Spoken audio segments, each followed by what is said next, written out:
The 75th Imperial International Film Festival is kicking off under a clear blue sky, with drones buzzing overhead to capture every single second of the glamorous arrival. Banners roll out and lights flash across the majestic venue, building massive hype as the host announces the most anticipated special guest of the entire evening. Fans are literally losing their minds as a sleek black limousine pulls up, carrying the legendary star actor Hiko Soda, who swept every award at the youngest age in history. Stepping onto the red carpet in a sleek, dark suit and sharp aviators, Soda radiates effortless main character energy while fans drown the arena in screams. Soda nonchalantly grabs a marker to sign autographs directly for the camera, proving why he's the undisputed king of showbiz.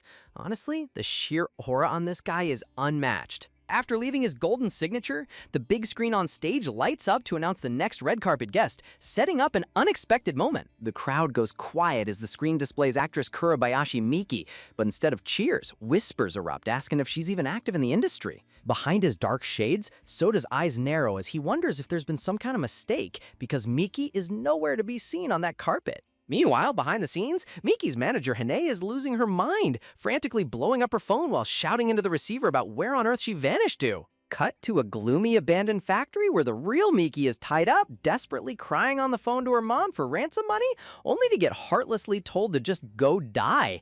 Talk about absolute trash-tier parenting. Bleeding and terrified, Miki begs a colleague for help, but gets cold-heartedly rejected with a harsh reminder that nobody in this fake industry actually gives a damn about her. Smack! The ruthless kidnapper slaps the phone right out of her hands, furious that an infamous celebrity doesn't even have a single friend willing to save her life. Realizing the ransom money isn't coming, the thug grabs her hair with a creepy smirk, threatening to use her body to pay off the debt instead. Wham! Miki isn't going down without a fight. She delivers a brutal low kick right between his legs, making the scumbag double over in instant agony. Tied up and clutching her dress, Miki tries to make a desperate run for it while the remaining goons rush in, shouting for someone to grab her. Crash! The heavy steel rebar comes swinging down brutally, striking her right on the back as her desperate cries are cut completely short. As Miki lies motionless on the dusty floor, the goons realize she stopped breathing, but just as they decide to take pictures of her corpse, a mysterious green light blinks in her eyes. Gasp! In a terrifying instant, Miki snaps back to life, standing upright and choking one of the massive thugs by his throat with effortless superhuman force. The bald leader panics, thinking she tricked him by playing dead, and furiously swings a heavy iron pipe straight at her face. Unaware, her eyes are glowing like a fierce demon. Boom! Before the pipe even lands, Miki delivers a lightning-fast sidekick that sends the giant thug flying across the room into the wall. Okay, now that was undeniably satisfying. With insanely sharp instincts, she snatches the steel rebar straight out of midair like it's a lightweight toy. Thud! She slams the iron rod right into the thug's gut, leaving him gasping on the floor, wondering how a delicate actress possesses such monstrous strength. Standing over him like an absolute dark queen, her green eyes glow as she casually raises the metal bar, asking who gave him permission to put his hands on her. Just as she's about to finish him off, a sharp buzzing sound catches her attention as a glowing phone slips out of the thug's pocket.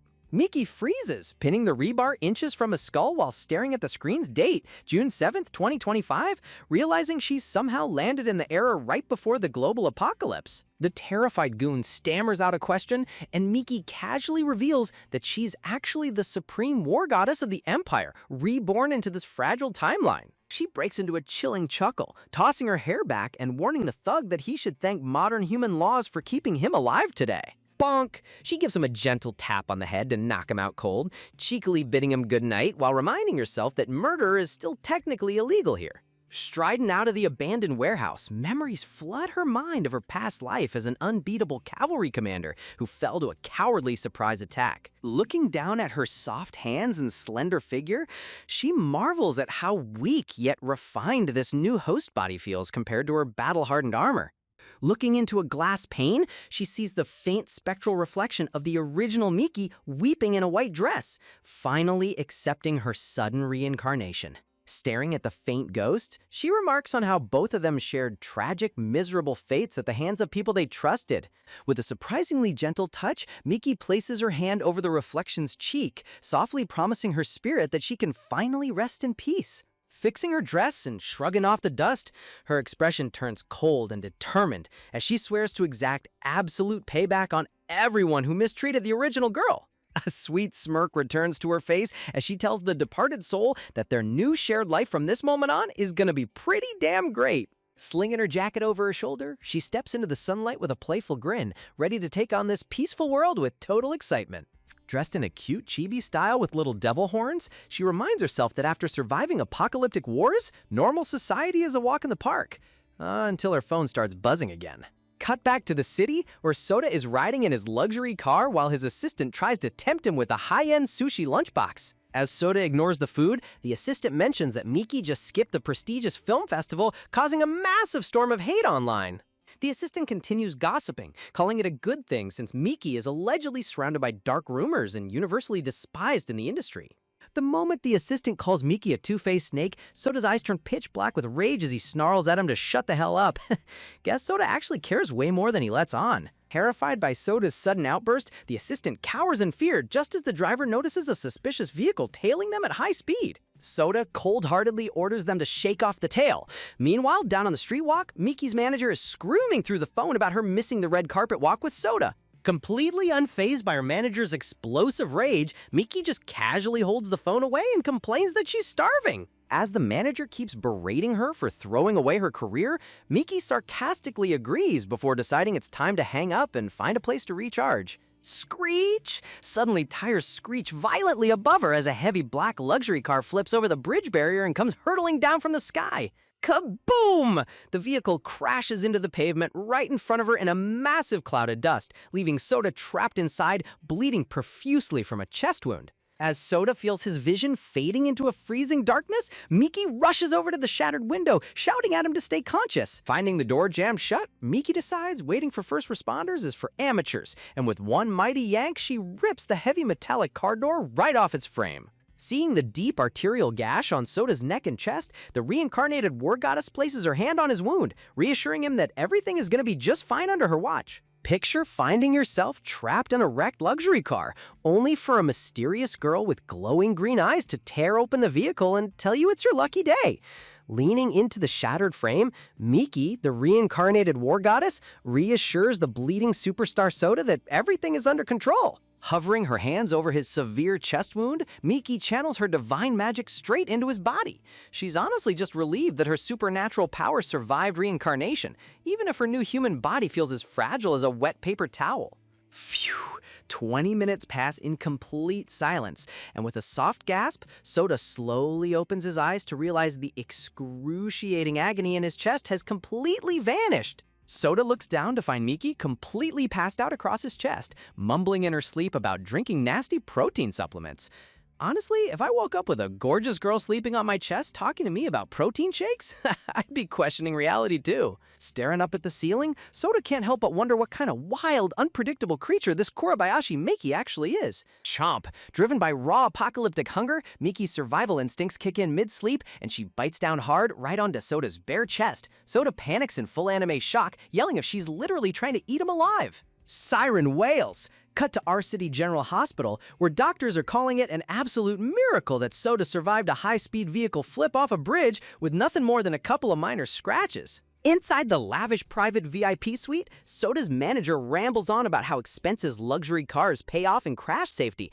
The manager blabbering about car safety while completely ignoring magic healing is peak clueless character behavior. Soda unbuttons his dress shirt to inspect his wound, revealing a crystal-clear ring of human bite marks right over his heart. His manager's face instantly explodes in horror as he screams about who bit his prize star. The manager stares at the mark in utter disbelief, knowing Soda is an ice-cold germaphobe who normally keeps everyone at a 10-foot distance. Soda flashes back to Miki latching onto his shirt like an untrained puppy, genuinely wondering if he was saved by a top actress or a feral dog. A rare, genuine chuckle slips out of Soda's lips, and his manager freaks out even more. The artist's expression work here is hilarious. One small smile from Soda, and the manager acts like he saw a ghost. Losing his mind over a potential romance scandal, the manager grabs Soda's shirt collar, demanding to know the identity of the mystery girl who marked her territory. Smack! With a swift, hilarious palm slap right to the manager's face, Soda instantly shuts down the noisy interrogation before it gets out of hand. Soda shoves his manager's head down, telling him to mind his own business and go check on the hospital discharge paperwork already. Peeking through the window blinds, the manager notes the massive horde of paparazzi waiting in the parking lot, relieved that no one knows Miki is admitted in the exact same building. Ah yes, classic drama trope, paparazzi conveniently camping outside waiting for a scandal to spawn. Instead of heading toward the private exit, Soda coolly marches down the hallway in the opposite direction, immediately setting off alarm bells for his manager. The manager grabs Soda's arm in full panic mode, begging him not to visit Miki's room while reporters are literally lurking outside. Turning around with absolute conviction, Soda firmly states that visiting the woman who saved his life is basic human decency. Waving his hand dismissively as he walks away, Soda casually leaves the entire media nightmare in his manager's hands. Leaving your poor manager to deal with 100 reporters while you go flirt in a hospital is an absolute boss move. Gotta respect it. Click. Outside Miki's hospital room, her manager Hanai can be heard nagging through the door about how skipping the film festival destroyed their entire career schedule. Inside the room, Hanai admits that accidentally saving Soda might actually turn into a decent PR stunt, while Miki clears her hospital tray in record time and loudly demands second helpings. Flashback memories hit Miki of her past life in the harsh apocalypse, where plants couldn't grow and synthetic pills were all they had. Wait, imagine being a reborn demigod and your ultimate dream food is broccoli? That's ridiculously wholesome. To a battle-hardened commander who survived on nutrient paste, living in a peaceful era with unlimited hot meals feels like an absolute dream come true. Hanai turns into a shocked anime chibi, screaming that the talent agency is preparing to fire her, while Miki treats the crisis like a buffet tasting session. Miki nonchalantly claims she's just eating to cope with her severe anxiety and demands another full plate, leaving her manager wondering if her brain took a hit in the wreck. Knock, knock! Suddenly, a gourmet food tray is handed through the door by Soda himself, who tells her to speak up if she ever needs anything. Pro tip for guys out there, if you want to win over a reborn war goddess, forget flowers. Just bring a hot tray of food. Ignoring all table manners, Miki takes a massive, delicious bite out of a crispy fried chicken drumstick, with sparkles practically glowing around her head. Stepping into the room with effortless lead actor charisma, Soda politely apologizes for dropping in unannounced. Hanai's jaw literally drops to the floor in shock upon seeing the country's biggest superstar standing inside their humble hospital room. Soda bows his head slightly, thanking Miki for saving his life yesterday, while Hanai hyperventilates in awe at how humble the megastar is being. Hanai's wild imagination takes over, picturing Soda as the Greek god Adonis and Miki as a fierce Medusa goddess. Hanai imagining them as Greek myth figures is wild, but honestly, the visual contrast between these two is top-tier character design. While Soda admires how appetizing she makes hospital food look, Miki secretly evaluates him as fragile apocalypse fodder who wouldn't last 5 minutes in a real war zone. Soda steps right up to her bedside, catching Miki off guard mid-chew with her cheeks totally stuffed like a cute hamster. Sparks fly as the two lock eyes in an intense chibi stare-down, with Soda offering to give her anything she wants in return for her help. Sparkly-eyed and shameless, Miki asks for a full month's supply of free food. Hanai completely loses it, screaming at Miki for being so uncultured in front of showbiz royalty. She really asked a multi-millionaire idol for a month of free catering. Her priorities are 100 in order. I love her so much. Soda lets out a smooth, handsome laugh and agrees without hesitation, leaving Hanai totally stunned that a simple food bribe actually worked. Sitting side by side on her hospital bed, Soda hands over his phone so they can exchange personal contact numbers, making Hanai's brain short-circuit from pure disbelief. Miki leans right over his shoulder and catches Soda saving her contact name as Fierce Dog with a hilarious husky picture, immediately demanding to know why he's smirking. Their faces suddenly end up inches apart in an unexpected close-up, sending a sudden electric charge of romantic tension straight through the room. The dramatic tension in these panel close-ups is insane. The artist definitely knew what they were doing here. Without a single thought about personal space, Miki leans straight toward his chest like a fearless warrior inspecting her prize. Turning into a little chibi cat, Miki pokes her head close to his shirt, asking if his chest wound has completely healed up. Miki suddenly places her hands directly onto Soda's shirt to check her magical healing work firsthand, sending Soda into a flustered panic while Hanai shrieks in horror. Hanai flails her arms wildly in background terror, shouting that touching the nation's heartthrob like that is pure blasphemy. Calling a simple chest inspection blasphemy is crazy dramatic, but hey, that's manager loyalty for you. Just as Hanai turns around to pull Miki away, her face turns ghost white as she spots a terrifying sight standing right at the open doorway. Crash! A sleazy paparazzi streamer with a selfie stick bursts straight through the door, yelling to thousands of live viewers that Miki is faking her hospital stay. The camera catches Soda and Miki tangled up together on the bed, and the streamer starts screaming into his mic about discovering Miki's secret boyfriend. The livestream chat instantly erupts into utter chaos as tens of thousands of angry fans witness the industry's golden boy sitting on a bed with the most hated actress in town. Of course, a live streamer happens to burst in at the worst possible second. The drama timing in this story is ruthless. The streamer hypes up the scandal as the ultimate scoop of the year, while toxic hate comments flood the live feed, completely threatening to ruin Soda's perfect record in a split second. With the live broadcast going viral in real time and death threats pouring into the chat, Soda stands tall over Miki's bed, ready to face the ultimate PR nightmare head-on. Just when a cloud-chasing streamer thinks he's trapped the nation's biggest superstar in a juicy hospital scandal, Soda casually stands up and hits him with a deadly gaze, asking who the heck he thinks he is. The sleazy streamer tries to play it off as an exclusive report, but before Hane can fully freak out, Miki steps right in front of Soda like a total bodyguard, telling everyone she'll handle the intruder herself. Soda is completely dumbfounded seeing this tiny girl step up to protect him, but inside Miki's head, it's simple math. Protecting Soda is the only thing standing between her and a full month of free luxury catering. Crash! The streamer violently shoves Hane out of the way, sending her tumbling straight into a pot of hot food as soup and chicken legs go flying everywhere. In a move smoother than an action movie hero, Miki glides in and catches Hane midair, making her manager look up with literal sparkles in her eyes like she just found her guardian angel. Swoosh! Close up on Miki's glowing emerald eyes, her battle instincts from her past life as a war goddess are officially fully awakened. Honestly, the way the artist draws her eyes when she's serious is just pure art. Unaware of the danger he's in, the streamer points his camera at the spilled rice cooker on the floor, live streaming the mess to thousands of viewers while calling Miki a total glutton. Snap! The moment the streamer accuses her of wasting food, Miki grabs his wrist and twists his arm behind his back with a bone-crunching crack that makes him scream in absolute agony. The streamer's face twists into pure terror as he feels his arm dislocation in real time. Man, you really don't mess with a reborn demigod's food supply. Surrounding herself with a terrifying dark aura, Miki looms over him like an apocalyptic demon, furious that a filthy food scavenger had the nerve to disrespect her meal. Pop, the streamer cries for mercy, so Miki uses a tiny surge of magical energy to pop his arm back into place before he scrambles over to Soda, crying that a celebrity just assaulted him. Instead of finding sympathy, the streamer looks up to see Soda towering over him with an icy, terrifying expression that completely sends shivers down his spine. With ultimate calm authority, Soda breaks down every single crime the streamer just committed, from illegal trespassing to defamation, and coolly reveals the police are already on their way. The streamer trembles under Soda's legendary judgment eye, especially when Soda points out that the streamer literally recorded his own confession on his own live broadcast. Talk about the ultimate self-own. Pro brought a camera to document his own arrest. In a pathetic attempt to save face, the streamer flexes his arm to show the camera it's healed, accidentally proving to his entire audience that he was lying about a broken arm all along. Crickets! The live stream chat instantly turns on the streamer, spamming comments calling him an embarrassing fraud, while a lone crow practically flies overhead in awkward silence.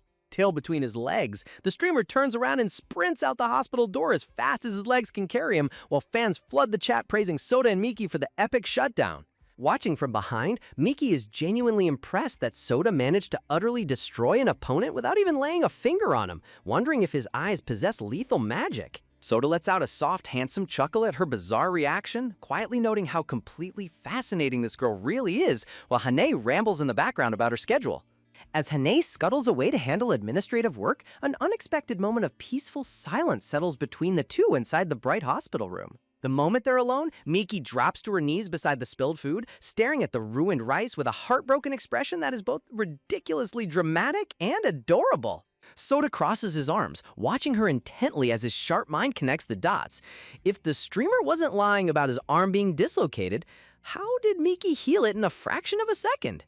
Flashback memories surface in Soda's mind of the night he was trapped in his wrecked luxury car, vividly remembering Miki glowing with green divine magic as she saved his life. A dramatic close-up on Soda's intense gaze. He officially knows that Kurabayashi Miki is anything but a normal human girl. Bang! The quiet moment is instantly shattered when Soda's manager bursts through the door in full chibi panic, screaming that the internet is blowing up over their alleged relationship. Remaining cool under pressure, Soda immediately takes full control of the situation, telling everyone to stand back while his top legal team handles the media firestorm. Miki nonchalantly tilts her head, casually asking if he can just wipe out all the negative news articles while he's at it.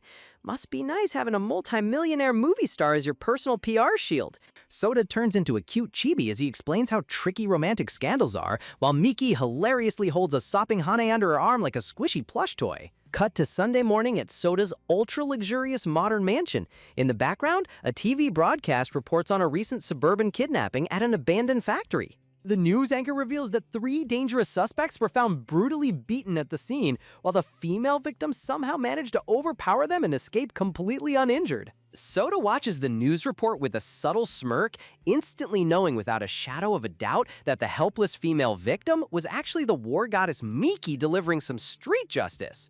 Soda's personal assistant enters the room carrying a stack of new acting scripts, but Soda dismisses them all with a bored glance, calling them totally uninspired, generic trash. Resting his head on his hand, Soda groans in frustration. After experiencing real magic and wild drama with Miki, normal acting roles just feel ridiculously boring. Ping! Just as his assistant tries to pitch another drama script, Soda's phone buzzes with an incoming message notification. He opens the text from Fierce Dog to reveal a glowing selfie of Miki sitting in front of a giant, mouth-watering spread of dim sum, dumplings, and tea, looking like she hit the jackpot.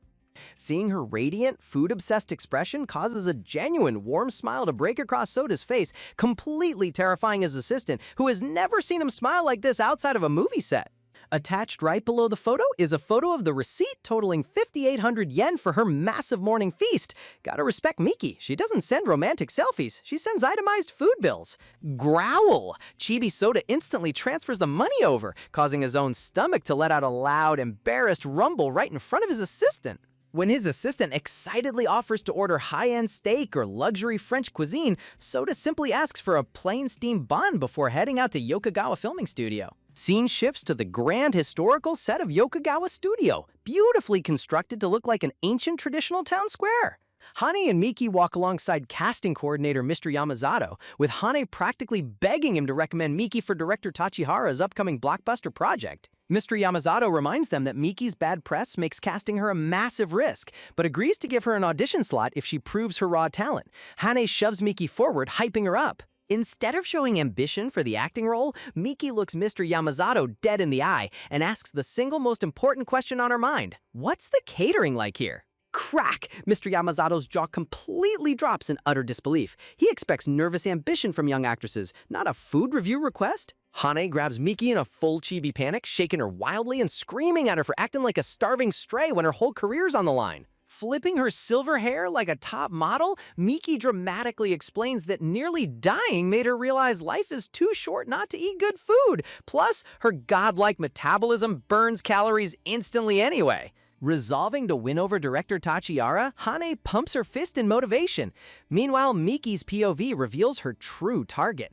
The director is blurred out while the food stall behind him glows with heavenly light. At the audition check-in table, Miki prepares to sign her name when suddenly frantic screams echo from the high balcony above. A pink-haired actress loses her footing on the elevated ledge, plunging downward into a freefall while screaming for help, and Miki's eyes instantly flare with glowing green magic. Boom! Moving faster than a speeding bullet, Miki sprints across the courtyard in a blur of motion, ready to pull off another impossible superhuman rescue in front of the entire film crew. Thud! Instead of a horrific crash onto hard concrete, the pink-haired girl lands safely right onto a thick protective mat, completely unharmed. Talk about cutting it close. Wah! The girl screams at the top of her lungs, totally freaked out, while Miki just stands there blinking in utter confusion. Like, girl, you literally landed on a giant mattress. Why are you crying? Tears stream down her cute face as she whimpers about how terrifying that fall was. Man, the drama levels are already hitting peak extra today. Turns out, this pink-haired beauty is Atsuko Kuwana, the lead star of the movie The Wicked, a top-tier national beauty who happens to be completely, utterly terrified of heights. Seeing that everyone is safe, Miki takes a deep breath and reminds herself that she's living in a peaceful modern era now. No need for war goddess battle mode. Suddenly, Eiji Fujiwara, a rich kid working part-time on set for whatever weird reason, harshly tells Atsuko to stop daydreaming and get ready since her fall was totally safe anyway. He doesn't even hold back, bluntly telling the nation's top actress that her facial expression was weak and that she needs to do the entire dangerous stunt all over again. Glare. He reaches down to pull her up, but Atsuko shoots him a death glare sharp enough to slice steel. Man, the workplace tension here is so toxic, it's hilarious. While Eiji whines about her attitude, Atsuko completely ignores him and runs right over to Miki, excitedly asking if she remembers co-starring together back when they were child actors. Miki tilts her cap and nonchalantly compliments Atsuko, telling her that the way she fell earlier was actually pretty impressive. Atsuko's face instantly lights up with pure joy. She grabs Miki's hands with tears in her eyes, gushing that it's the first compliment she's received in 2 whole days. Eiji fumes in the background like a salty tsundere, whining inside his head about why Miki gets all the gratitude while he gets treated like the ultimate villain. Honestly, seeing him pout is comedy gold. Frustrated, Eiji texts his buddy to complain about women in this annoying part-time gig, only to get instantly shut down because everyone else is actually busy working. Attention! The director grabs his megaphone and calls Miki's name. It's officially game time for her high-stakes audition. The director explains that Miki's test scene involves scaling a 3-story building in a single continuous shot, while Eiji brings over the heavy safety harness wires. Eiji hands her the wire gear, but Miki casually pushes it away, telling him straight up that she doesn't need any safety equipment at all. Eiji is completely dumbfounded by her sudden shift in demeanor. Miki looks dead serious, declaring she can scale the entire wall completely barehanded. Say what? The director pops his glasses off in total disbelief, asking if she's seriously claiming she can parkour up a brick building with no safety gear? The surrounding crew starts cracking up, asking Eiji if even a trained guy like him could pull that off. Eiji just shakes his head, thinking she's being completely delusional. Flex! Eiji smugly boasts that he could do it because of his elite special training, acting like the ultimate humble bragging rich boy. Okay, bro, we get it, you're built different. He watches Miki warm up in her sleek black top and denim shorts, heavily doubting whether this mysterious girl can actually back up her bold words. Enter Goro Saito, the arrogance-filled lead actor and famous action star of the film, watching the audition unfold from his cozy lounge table. Goro snickers rudely to his entourage, mockingly claiming Miki must have lost her mind after getting played by too many men in her recent media scandals. Hey! Atsuko immediately snaps back at Goro, calling him out for being an incredibly rude trash talker in front of the entire group.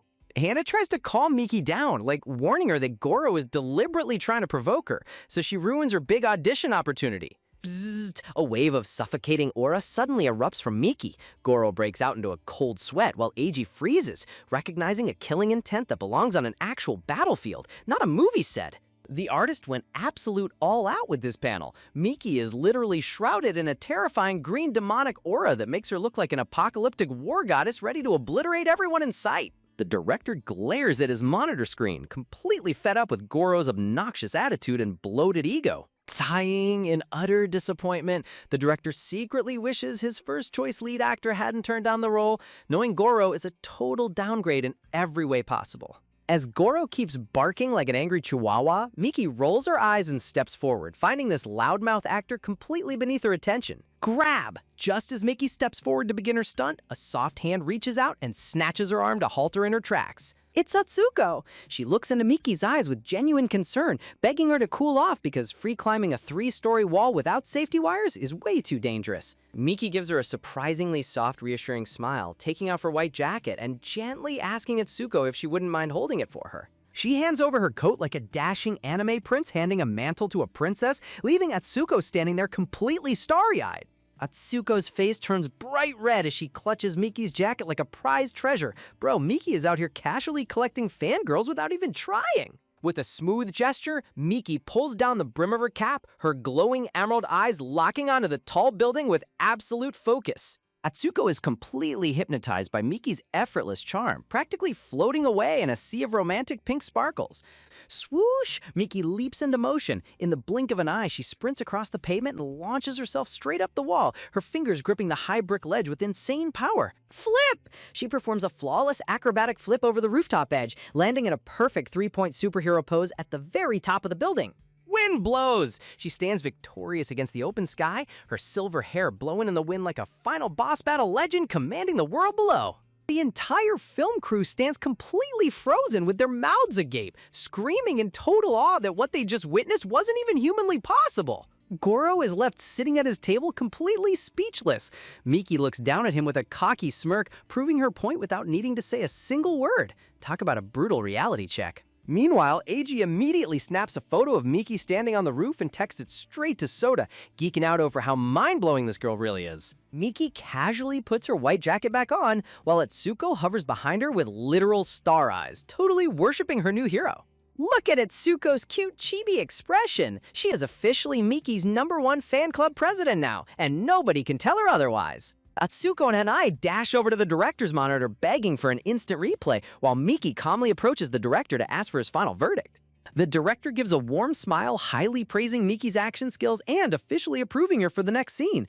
Plus, he announces it's finally time for lunch break. Atsuko clings to Miki's arm, gushing over how ridiculously cool she was. Hearing that, Miki's food radar instantly activates, inviting Atsuko to hit up the catering line with her. Hane offers to take them out to a fancy restaurant, but Miki instantly declines because absolutely nothing on earth is going to separate her from that delicious free studio catering. Watching Miki march off eagerly toward the food tables, Eiji chuckles to himself, acknowledging that while Kuribayashi Miki is definitely weird, her talent is 100% undeniable. Over in another part of town, silver-haired Shuji gets a text on his phone from someone asking him to invite a certain miraculous rescue girl to his high-end climbing club.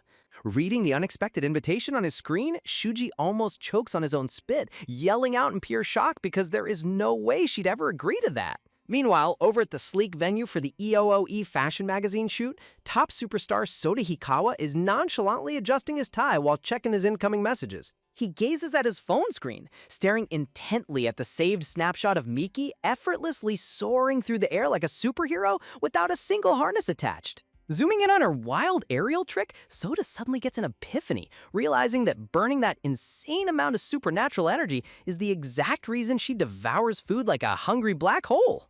Dramatic pause! Talk about an unmatched appetite. But hey, when you're a reincarnated war goddess secretly living among regular humans, you gotta keep your mana levels topped up somehow, right? Back on set, the production team is bustling around preparing for the afternoon rehearsal, completely unaware of the absolute chaos about to unfold.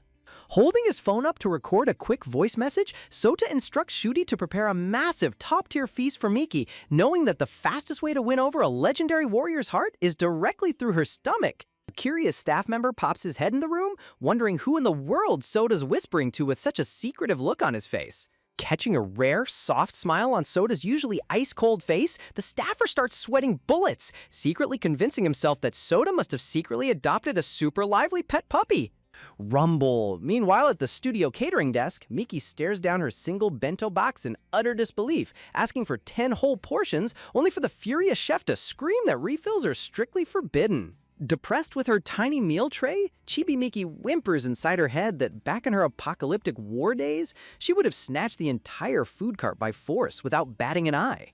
Walking back to the seating area alongside Atsuko, Miki sighs heavily, reminding herself that modern human laws prohibit violent lunchbox robberies, while casually lying that her insane agility is just old parkour training. Suddenly, Shuji rolls up like a luxurious catering knight in shining armor, wheeling in a golden spread of hot ramen, Korean fried chicken, gourmet bento, and iced drinks specifically for Miki. Glare! Pink-haired Atsuko immediately shifts into full protective bunny mode, shooting laser glares at Shuji and demanding to know if he's secretly plotting something malicious on behalf of that toxic lead actor. Waving his hands in a total panic, Shuji stammers that he was just hoping to ask Miki out for a casual rock climbing session, completely baffled by Atsuko's intense hostility. Unimpressed by his excuse, Chibi Atsuko crosses her arms and calls total cap on his story, questioning why anyone would bring a 5-star banquet just for a simple gym invite.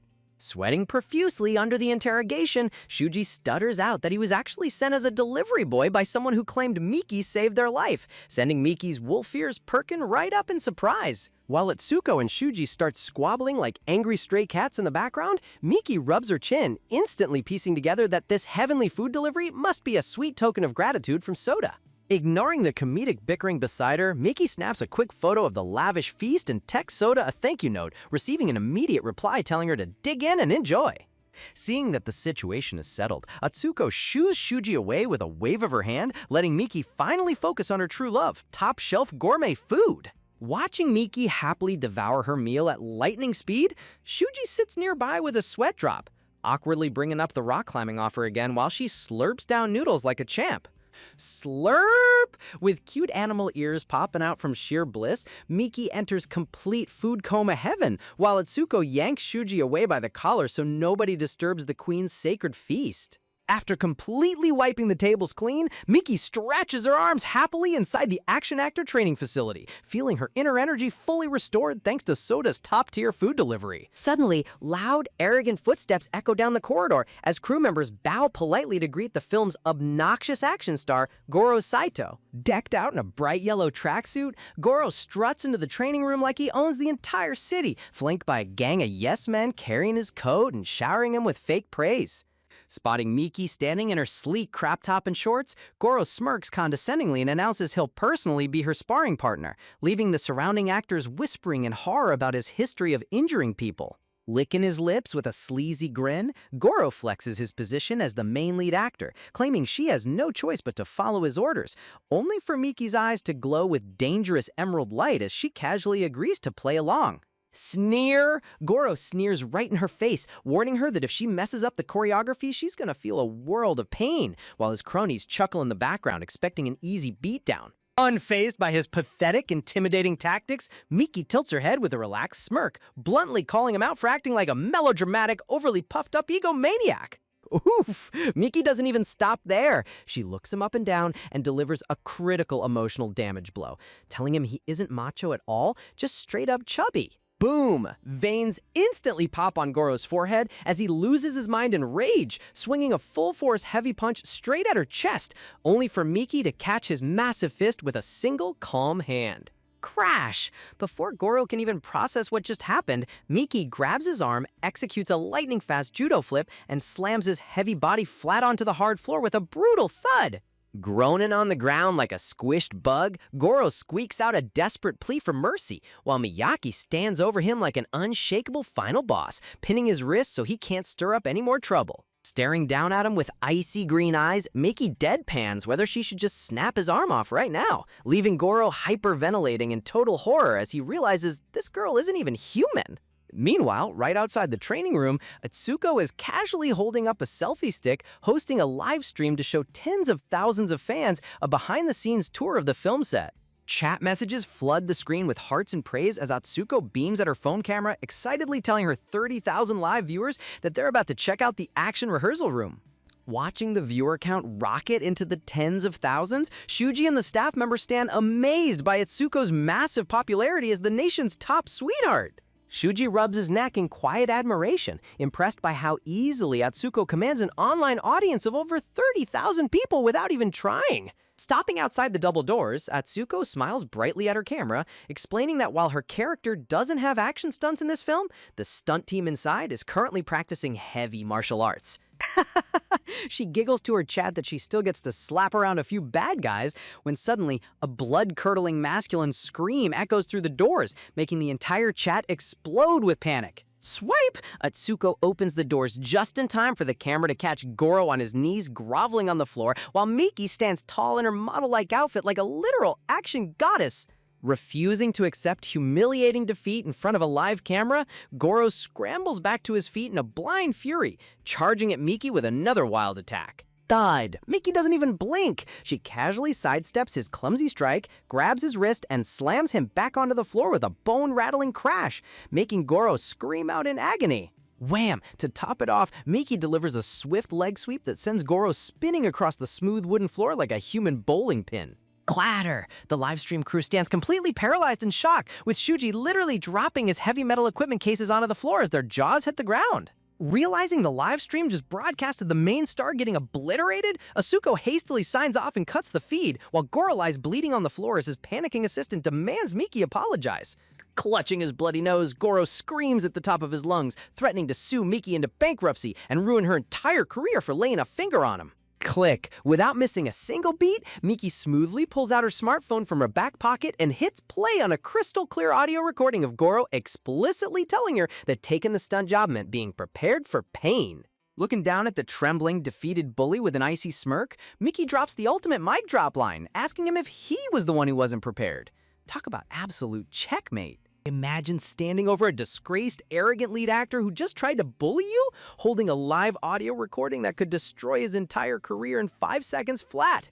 Miki crouches right in front of the bleeding action star, casually shoving her smartphone in his face and demanding he admit on tape that women are absolutely top-tier warriors. Talk about an absolute boss move that leaves him completely speechless. Grit! Goro's jaw drops as his brain melts from total humiliation, realizing a rookie female background actor just completely dismantled his entire ego. Swallowing his blood and pride, he screams out for the assistant director to step in and save his reputation before this recording goes viral. Honestly, seeing a self-proclaimed tough guy panic like this is pure comedy gold. Meanwhile, over in the main studio corridor, the entire production crew is buzzing like a hornet's nest. A few staff members tried defending Miki, pointing out that Goro was the one who arrogantly dragged her into the rehearsal room in the first place. But let's be real, in the cutthroat entertainment industry, the high-earning main lead always gets the royalty treatment, leaving everyone whispering in sheer horror about the fallout. Sob? Goro comes sprinting over to the film director like a toddler who just scraped his knee, sobbing uncontrollably while pointing his bloody nose at Miki. He dramatically cries that she brutally assaulted the main star and that he simply cannot work under these horrifying, unsafe conditions anymore. Man, someone give this guy an Oscar for his victim complex. Slam! Throwing the ultimate temper tantrum, Goro gives a dramatic ultimatum. Either they fire Miki on the spot or he walks away from the entire blockbuster project. As his terrified assistant chases after him, Goro shoots an icy, vengeful glare back at Miki, secretly plotting a way to snatch her phone and erase that incriminating audio clip at all costs. Rage! The film director's face turns beet red as he unleashes a furious wave of screaming directly at Miki, ordering her to get on her knees and beg Goro for forgiveness. Meanwhile, Chibi Miki just floats there with a blank, unbothered expression, as if a minor mortal shouting at a reincarnated war goddess is nothing more than a mild breeze. Despair! While pink-haired Atsuko tries her best to plead Miki's innocence, Miki's poor talent manager collapses flat onto the floor, wailing in utter agony that their careers are officially dead in the water. The artistic contrast here is hilarious. You've got a manager-singer life flash before her eyes, while Miki calmly stands in the spotlight scrolling through her phone like it's a casual Sunday afternoon. Tap. Showing zero remorse, Miki casually labels the recorded audio file on her phone as nagging monster before hitting save with a satisfying click. She looks down at her hyperventilating manager and nonchalantly tells her to take a deep breath, acting like taking down industry bullies is just a light warm-up exercise. Glow? With her emerald eyes flashing with dangerous tactical intelligence, Miki smirks and reassures her panicking team that this isn't the end of her career, it's actually the grand beginning of her total reign. Seriously, you've got to love a heroine who turns a potential scandal into a masterclass in psychological warfare. Fast forward to the next morning inside the studio training hall, where Atsuko is tying up her bright pink hair into a stylish ponytail. She huffs in annoyance, complaining about how ridiculous it is for Goro to check into a luxury hospital over a microscopic scratch, completely halting the movie schedule just to play the victim. Sigh. Atsuko slumps onto a foam mat with a heavy sigh, furious that the director forced poor Miki to apologize when everyone knows the obnoxious lead actor started the fight. In the background, gray-haired Shuji is quietly hauling heavy crash mats across the floor, looking like a dedicated gym worker grinding through his shift. Thud. Dropping the heavy mats onto the floor, Shuji wipes his brow and tells Atsuko that if she has time to worry about other people's drama, she better start worrying about her own stunt rehearsal. He reminds her that he literally volunteered on his day off just to help her train for tomorrow's big action sequence, so she better stay focused. Bow? Realizing Shuji sacrificed his personal weekend just to help her out, Atsuko's face brightens up as she bows down in deep gratitude. It's super refreshing to see Shuji stepping up as a supportive mentor figure, even if he tries to play it off with a cool, nonchalant attitude. Shuji rubs the back of his neck with a soft, bashful grin, brushing off her dramatic thank you and telling her to save the speeches for the camera. The subtle lighting choices in this panel really sell the cozy, heartwarming vibe between these two. Zoom. Getting down to business, Shuji explains that the director wants to reshoot the high-stakes scene where her character falls backward off a tall building. Hearing that she needs to execute a blind backward plummet, Chibi Atsuko's confidence instantly shatters as she breaks into a nervous sweat. Looking over the edge of the training platform, Atsuko's brain immediately jumps to the absolute worst-case scenario, imagining herself teetering over a terrifying, bottomless mountain cliff. Fear of heights is no joke, and her widened, panicked eyes say it all. Gulp? Pressing her hands together in a desperate prayer, Atsuko tries hyping herself up, chanting inside her head that she's a professional idol and can totally nail this simple stunt. But deep down, her trembling shoulders prove her nerves are winning the battle. Shiver! Standing on the high ledge, Atsuko completely freezes in panic, whining softly that her legs have turned to jelly and she physically can't bring herself to jump. Below the platform, Shuji watches her silently, realizing that standard encouragement isn't gonna cut it today. Smirking with brimming confidence, Shuji steps forward and offers to teach her his secret, foolproof technique, a special mental trick he personally created to conquer his fear of heights back when he was skydiving. Talk about an impressive flex from a guy who looks like a regular gym trainer. Sparking with renewed hope, Atsuko locks eyes with him and nods resolutely, ready to absorb whatever legendary wisdom he's about to drop. Closing her eyes tight, Atsuko takes a deep breath and begins the mental countdown just like he instructed.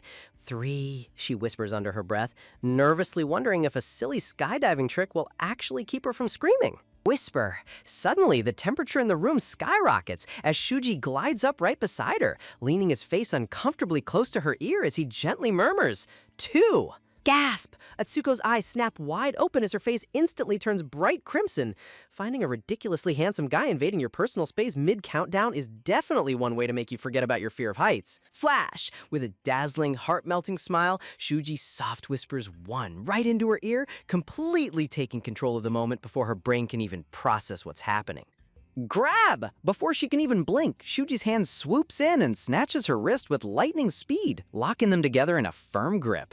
Swoosh! In one ultra-smooth motion, Shuji pulls her right off the ledge, tumbling backward through the air together in a cinematic flower-petal-filled trust fall. Atsuko's heart beats out of her chest as time completely slows down in total romantic chaos. Poof! They land with a soft bounce flat on the giant yellow cushion mat, with Shuji shielding her body perfectly from any impact. The absolute peak shoujo manga tropes are on full display right here, folks.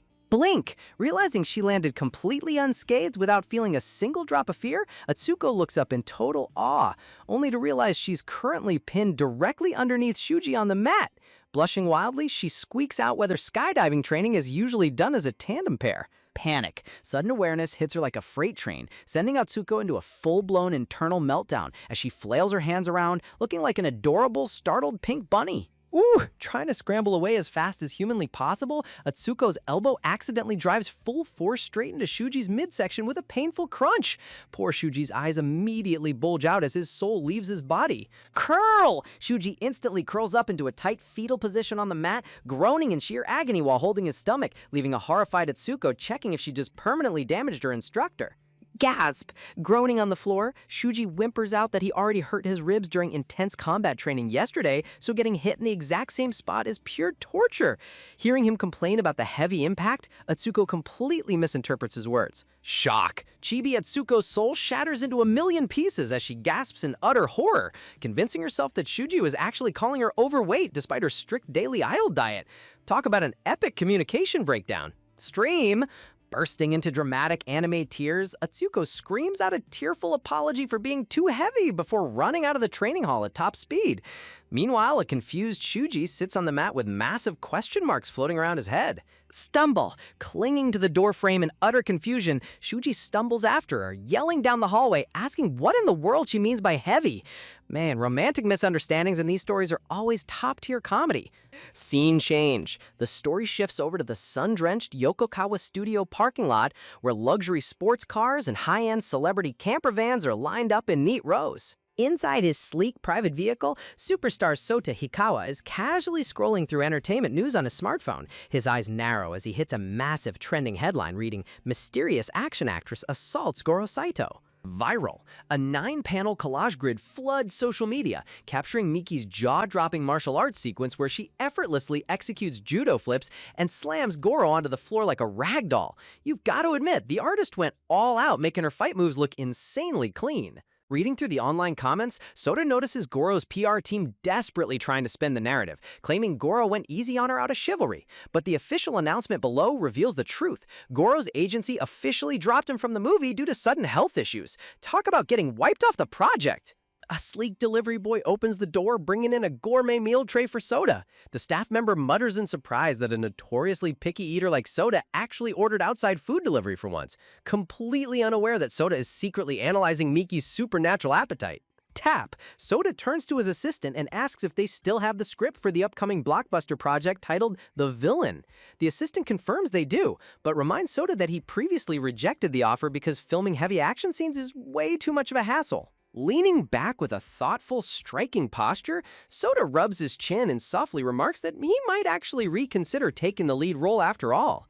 When a top superstar suddenly changes his mind about a project, you already know he's setting up a grand scheme. Checking his digital tablet, the assistant notes that Soda's current cameo schedule wraps up in 2 days, asking what they should do next. Soda calmly orders him to leave his schedule completely blank because there's a specific person he wants to pursue. Sweat! The assistant's chibi head pops up with floating question marks, sweating bullets as he wonders what chaotic mastermind plan his enigmatic celebrity boss is cooking up this time. Zoom, close up on Soda's phone resting on the marble table, showing his sharp, calculating gaze reflecting off the glass as he waits for a specific incoming call. Ring! Soda's phone lights up with a call from famous director Eiji Fujiwara. Just as he picks it up, Shuji's frustrated voice echoes outside the window, yelling at Atsuko to wait up as she flees the set. Out in the dusty parking lot, Shuji stands coughing in a cloud of exhaust smoke as Atsuko's agency van speeds away into the distance, completely abandoning him on the asphalt. Scratch! Shuji scratches his silver hair in utter frustration, sighing loudly to himself that high-profile celebrities never listen to simple instructions and are nothing but a giant dramatic hassle. Smirk! Suddenly, a sleek, charismatic voice speaks up from behind as Soda leans against his luxury camper van with folded arms, teasing Shuji with a suave smirk and asking if he just got rejected by a girl again. Vain! Veins pop on Shuji's forehead as he turns around screaming in total embarrassment, aggressively asking why Soda is hanging around the parking lot and denying he ever got rejected. Soda just chuckles coolly, ushering Shuji into his private car to discuss their next big move as the chapter comes to a hilarious close. Imagine thinking you can keep secrets in the entertainment industry, only for your manager to walk in and immediately ask how the mysterious stunt girl is doing after destroying a top actor on set. Soda's manager smirks back, pointing out that Miki has basically transformed from a random newcomer into the ultimate savior of the entire filming crew overnight. Cheers! Cut to the set, where the crew members are practically crying tears of joy because they finally got rid of Goro Saito's toxic ego, hailing Miki as their hero. Back inside the trailer, the manager checks his watch and casually mentions it's noon, predicting Miki is about to come flying in the second lunch arrives. Whoosh! Right on cue, the catering guy rolls out the food cart and Miki vanishes into a blur of speed, demanding 9 entire bento boxes before anyone else can react. Holding a massive tower of food containers with sparkling eyes, Miki looks like she won the lottery, while her manager stands behind her, totally exhausted by her infinite stomach capacity. Glow! Clasping her hands together in pure bliss, Miki gets super excited to devour her favorite braised pork. Honestly, her food obsession is top-tier comedic gold. Glance! Soda watches her frantic eating sprees from his window, quietly gulping as he tries to keep his super cool unbothered idol persona completely intact. Snap! Opening his own neatly packed healthy bento box with a stylish flair, Soda finally sits down to eat, looking like he's starring in a luxury commercial. Gasp! His manager turns around and nearly loses his mind, seeing Soda actually eating standard catering food, since Mr. Superstar usually rejects everything on the menu. Exorcism. Convinced a demon has possessed his boss, the manager pulls out fake exorcism hand gestures, while Soda just gives him a deadpan, "I don't have time for your nonsense" look. Soda's cold glare shuts down the drama instantly, leaving his manager pouting in chibi form about how cold his favorite celebrity can be after all this time. Leaning back with a smirk, the manager catches on to what's really happening and asks if Soda is actually just taking tiny bites so he can stare at Miki through the glass. Called out red-handed, Soda casually picks at his food, admitting without hesitation that pacing himself lets him observe her longer. You gotta respect the sheer shamelessness of this guy. Bing! Breaking the romantic tension, the manager checks his phone and alerts Soda that Goro Saito is already making his next pathetic move online. Live stream. Sitting in a hospital bed covered from head to toe in dramatic, unnecessary bandages, Goro streams live to his fans, playing the ultimate victim while subtly throwing Miki under the bus. Acting like a benevolent saint who forgives his attacker, Goro gets his fanbase raging in the comments, demanding lawsuits and public cancellation for Miki. Turning the screen towards Soda, the manager asks if he's worried about Miki's reputation getting completely destroyed by this viral smear campaign, but Soda remains totally unfazed. Confused? Soda's manager tilts his head with huge question marks, completely unable to read what's going on inside his boss's head right now. Soda smoothly points out that a powerhouse like Miki wouldn't be shaken by some cheap online drama, showing total confidence in her inner strength. Chill. Sure enough, outside the window, Miki is happily sipping on her iced coffee surrounded by cherry blossoms, completely unbothered by the internet pitchforks. Buzz, Soda's phone lights up with a message from Miki asking him to cover her dessert bill, prompting a subtle, protective smile to spread across Soda's face. Man, the artist knows how to deliver the romance. Crunch, Soda's flex of silent devotion hits his manager like a physical shockwave, sending the poor guy flying backward in chibi shock. As the sun sets over the grand city skyline, darker schemes start brewing behind closed doors, away from the studio. Click! Back in his hospital room, Goro gets a call confirming that all the rehearsal room security footage has been wiped, making him believe he holds all the cards. Sneer. Realizing the only remaining piece of evidence is the raw audio recording in Miki's possession, Goro decides his next target is going to be Miki's manager. Wrapping his bandaged arms together, Goro wears a villainous grin, fully confident that he can manipulate or bribe Miki's team into total silence. Ring! A sudden incoming call flashes on manager Ogi's phone, displaying Goro Saito's name on the screen like an impending boss fight. Ogi picks up with a cautious tone, immediately sensing that this isn't going to be a friendly catch-up chat. Split. On the line, Goro puts on a slick act, condescendingly telling Ogi that managing a wildcard like Miyaki must be absolute torture. Munching on hospital fruit with maximum smugness, Goro warns Ogi that staying loyal to Miki will end up destroying her own career in the industry. Threat?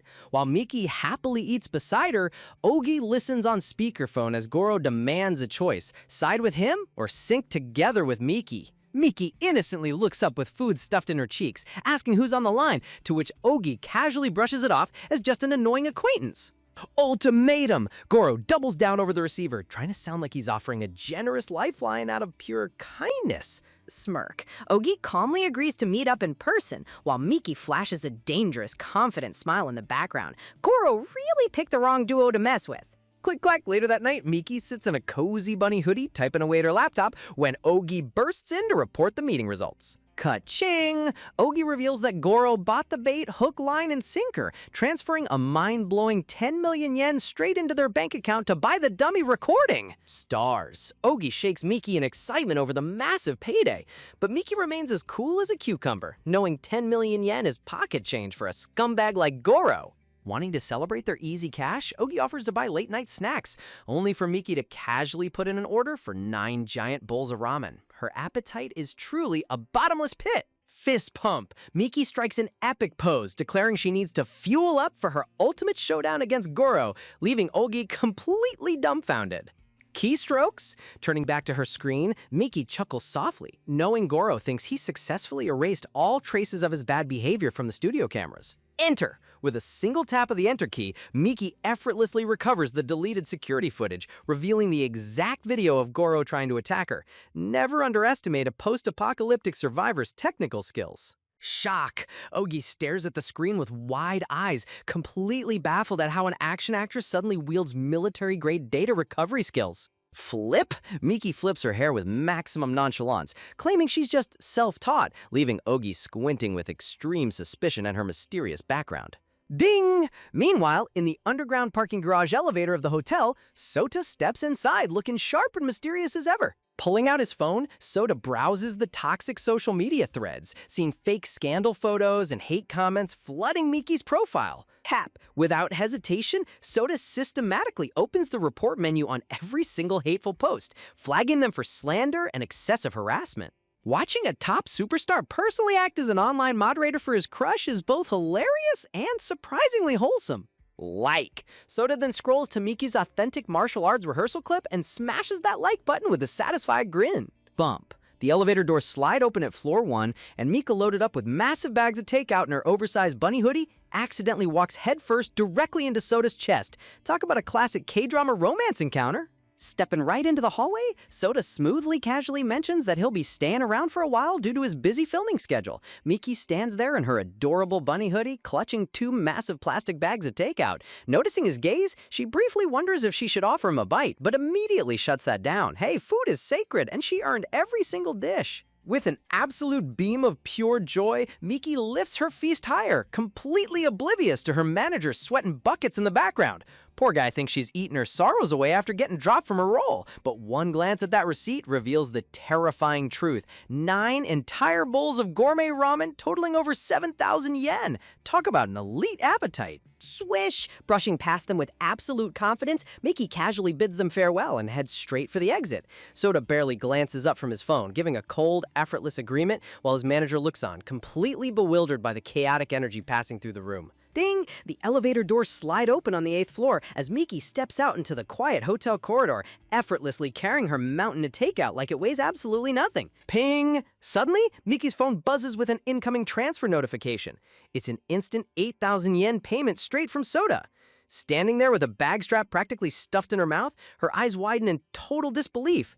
Getting reimbursed for food you were already going to devour by yourself? That's legendary level treatment right there. Sparkling eyes and floating hearts appear around Miki as she crowns Soda a literal certified gold standard human being in her mind. Seriously, if you want to win over a former post-apocalyptic survivor, paying for her food is officially the ultimate shortcut. Pumping her fist with burning determination, Miki vows that the second she makes it big and becomes a famous celebrity, she's going to treat Soda to the highest tier king ramen in existence. Click! Back at his sweet door, Soda swipes his keycard while subtly covering his face to suppress his sneeze. His manager chuckles behind him, teasingly bringing up the classic myth that someone must be fondly talking about him right now.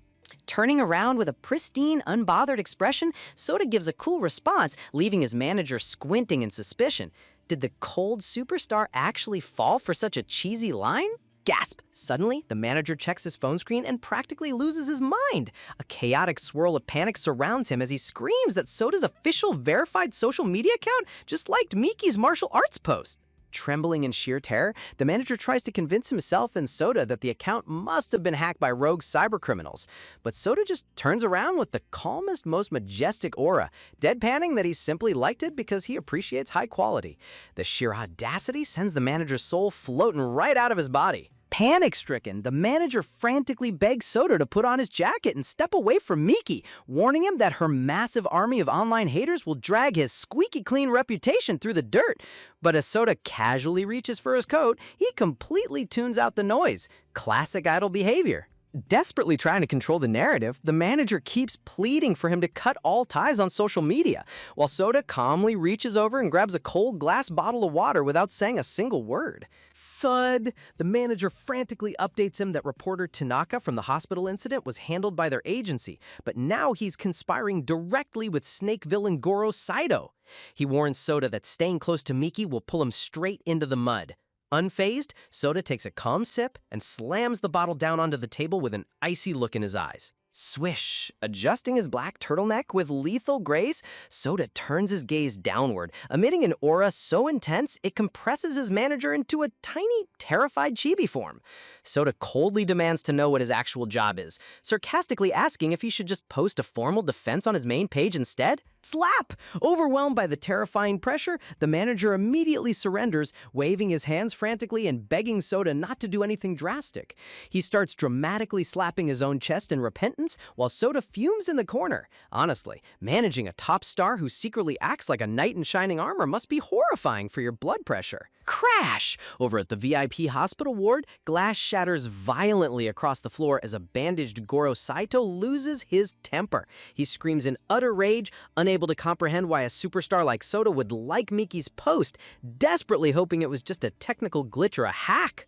Buzz! An assistant nervously hands over a ringing phone. Goro snatches it and barks an angry greeting into the receiver, only for his eyes to pop open in shock as a smooth, familiar voice identifies herself as Reika. Schneer? On the other end of the line, a glamorous woman with blood-red lipstick and razor-sharp nails smirks, casually offering to help him crush Miki once and for all. Gordo's scowl instantly turns into an evil grin as he realizes she harbors her own bitter grudge against Miki. Knock, knock! Reika tells him he can use her contact however he pleases, just as a sudden knock echoes at Goro's hospital door. His assistant turns toward the entrance in surprise. The door slides open to reveal blonde influencer Atoya Tanaka posing smugly at the threshold. He loudly introduces himself, bragging that Goro can leave the total destruction of Miki's career directly in his hands. Click! Hanging up the call, Reika leans back in her stunning purple dress, wearing a villainous smirk as she reflects on how Miki barely escaped her trap at the abandoned factory last time. This time, she vows to bury Miki permanently. Man, the dramatic villain monologues in this series are truly next level. Cut to a bustling noodle shop where Miki, dressed casually in a cap and open shirt, cheerfully orders at the counter.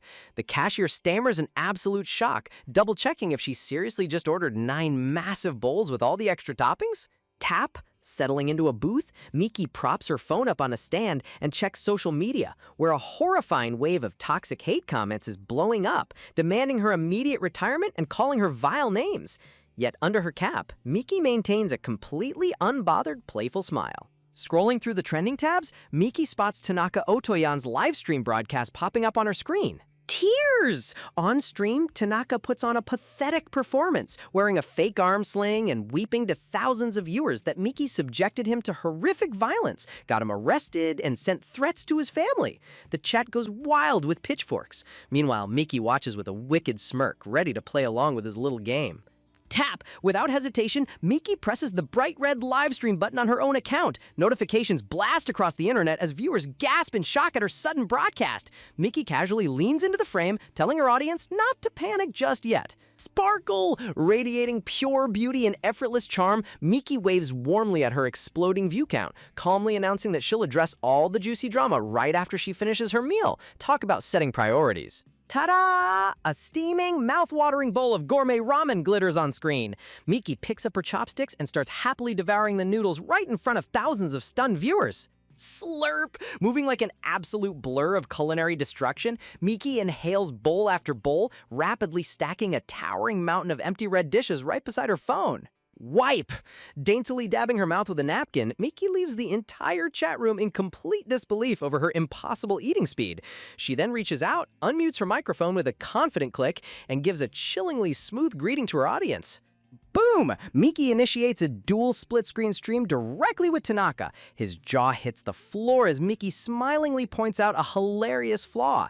He claimed he broke his right arm, so why on earth is his cast wrapped around his left arm?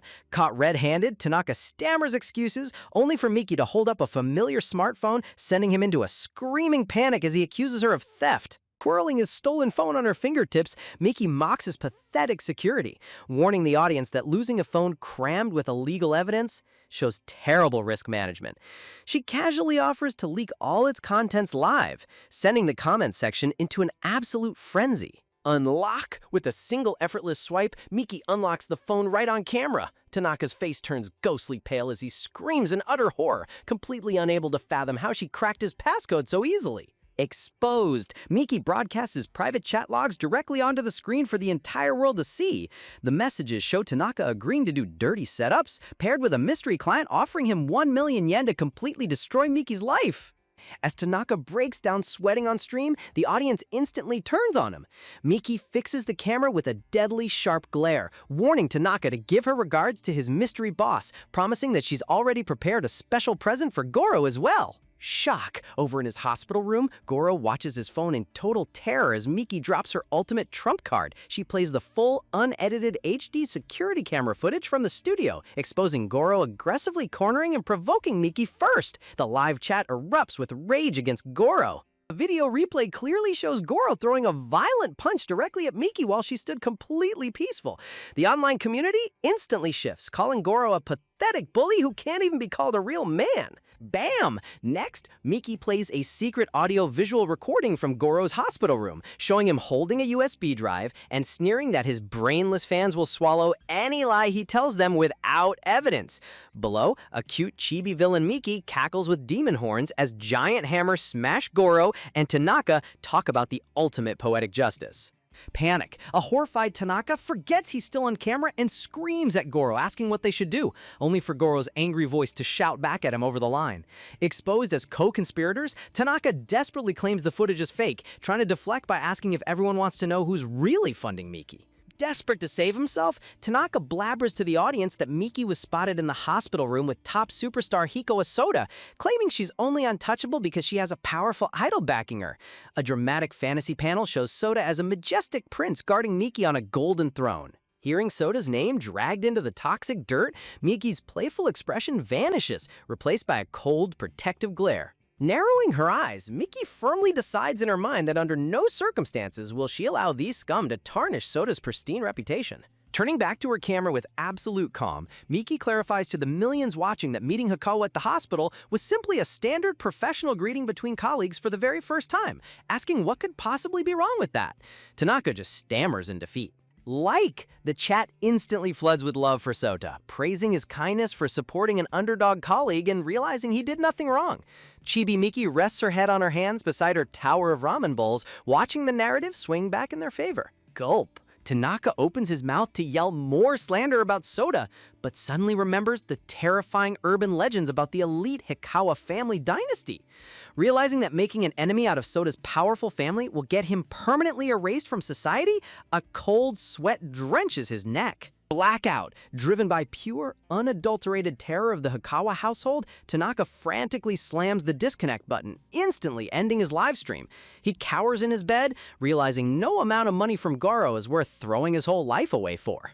With her opponent fleeing the field, Miki addresses her audience one last time, reiterating firmly that Soda has nothing to do with this drama and requesting everyone to leave him out of it. The comments section erupts into overwhelming praise, hailing Miki as a trustworthy queen while totally canceling Goro and Tanaka. Looking at the screen, Miki takes in the massive wave of positive support and public vindication, completely turning the tide of the entire scandal in less than 20 minutes.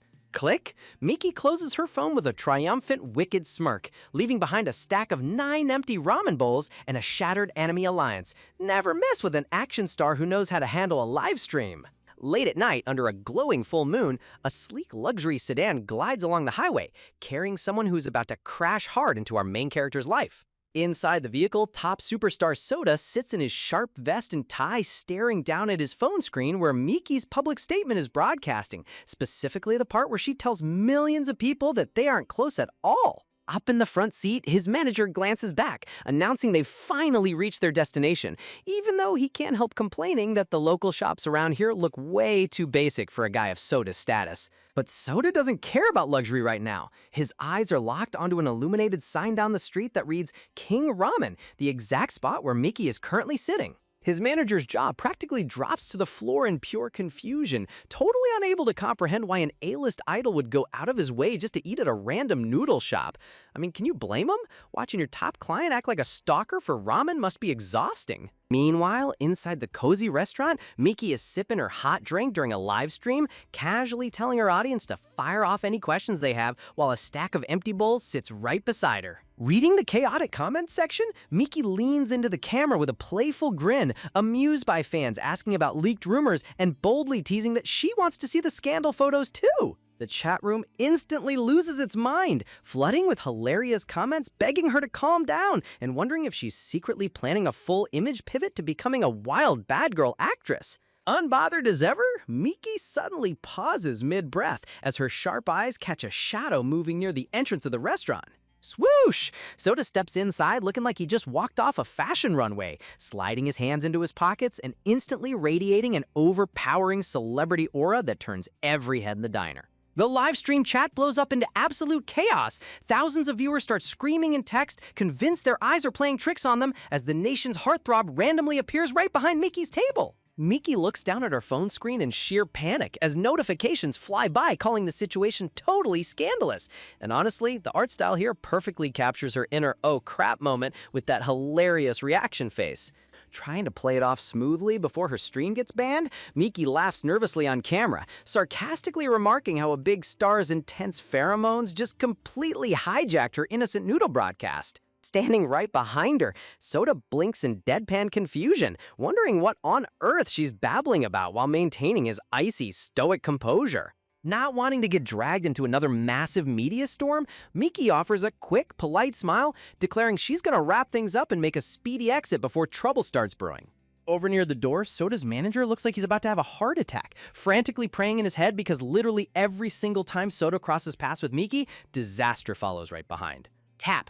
Miki quickly packs her stuff, offering a cheerful goodbye to Soda and his team as she slips past him like a literal ghost. Swish! She struts right out the glass doors into the night, leaving the entire shop in dead silence while Soda stands frozen in place. Turning his head to watch her disappear down the street, Soda narrows his eyes, genuinely offended as he realizes she just actively sprinted away from him. Suddenly, the manager's smartphone begins buzzing nonstop like a blaring air horn, nearly jumping out of his hands from the sheer volume of incoming alerts. He looks down and almost faints. Trending news headlines are already exploding online, accusing Soda of inappropriate behavior.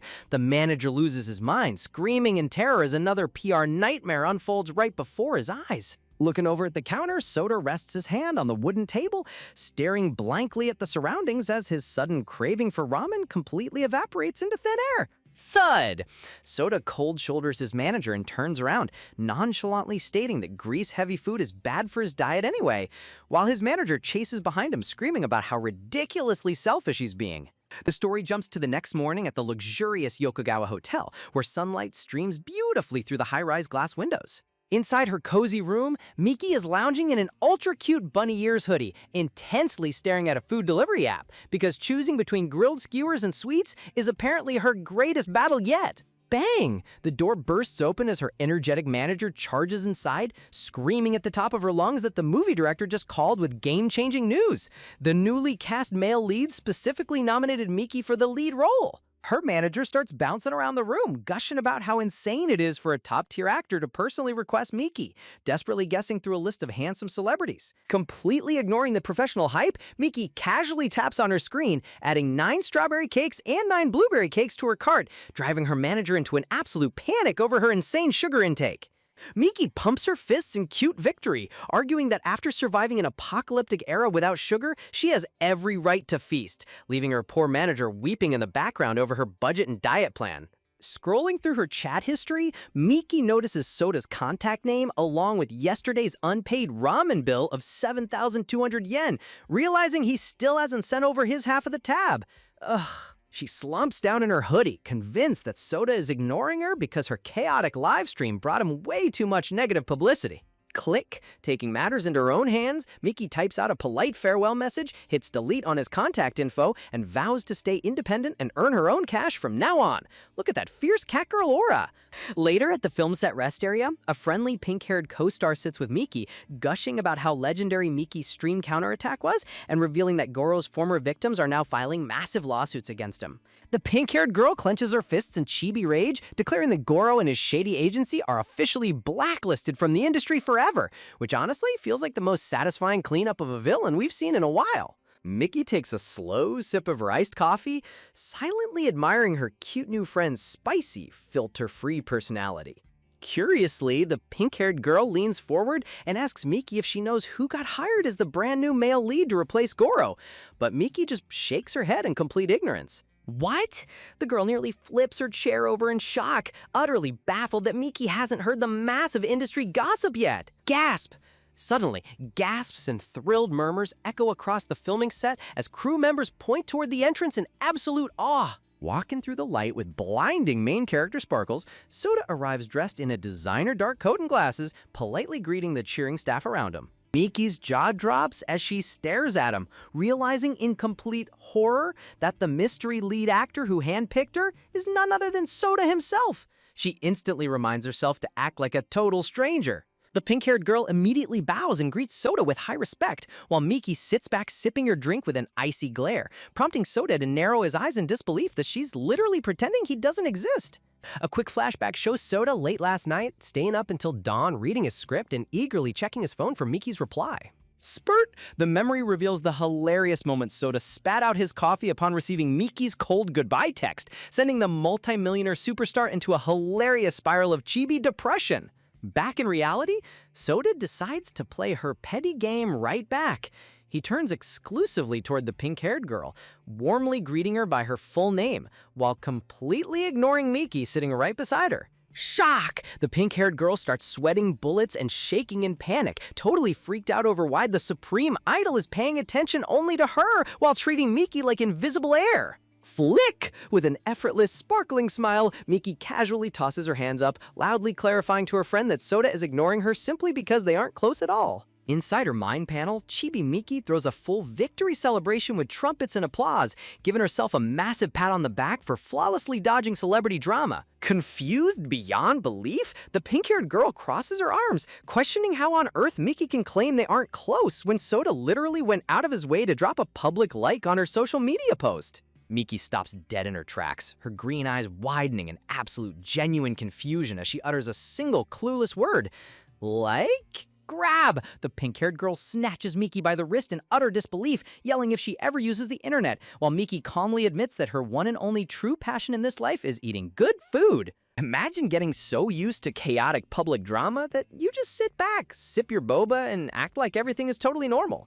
Well, your poor co-star is in the background losing her absolute mind. Suddenly, the chaotic peace of the break room gets shattered as a megaphone blast echoes across the set, ordering everyone to report for duty. Pink hair practically jumps out of her skin at the announcement, while Miki calmly puts her drink down, casually promising they'll finish their juicy gossip session once filming wraps up.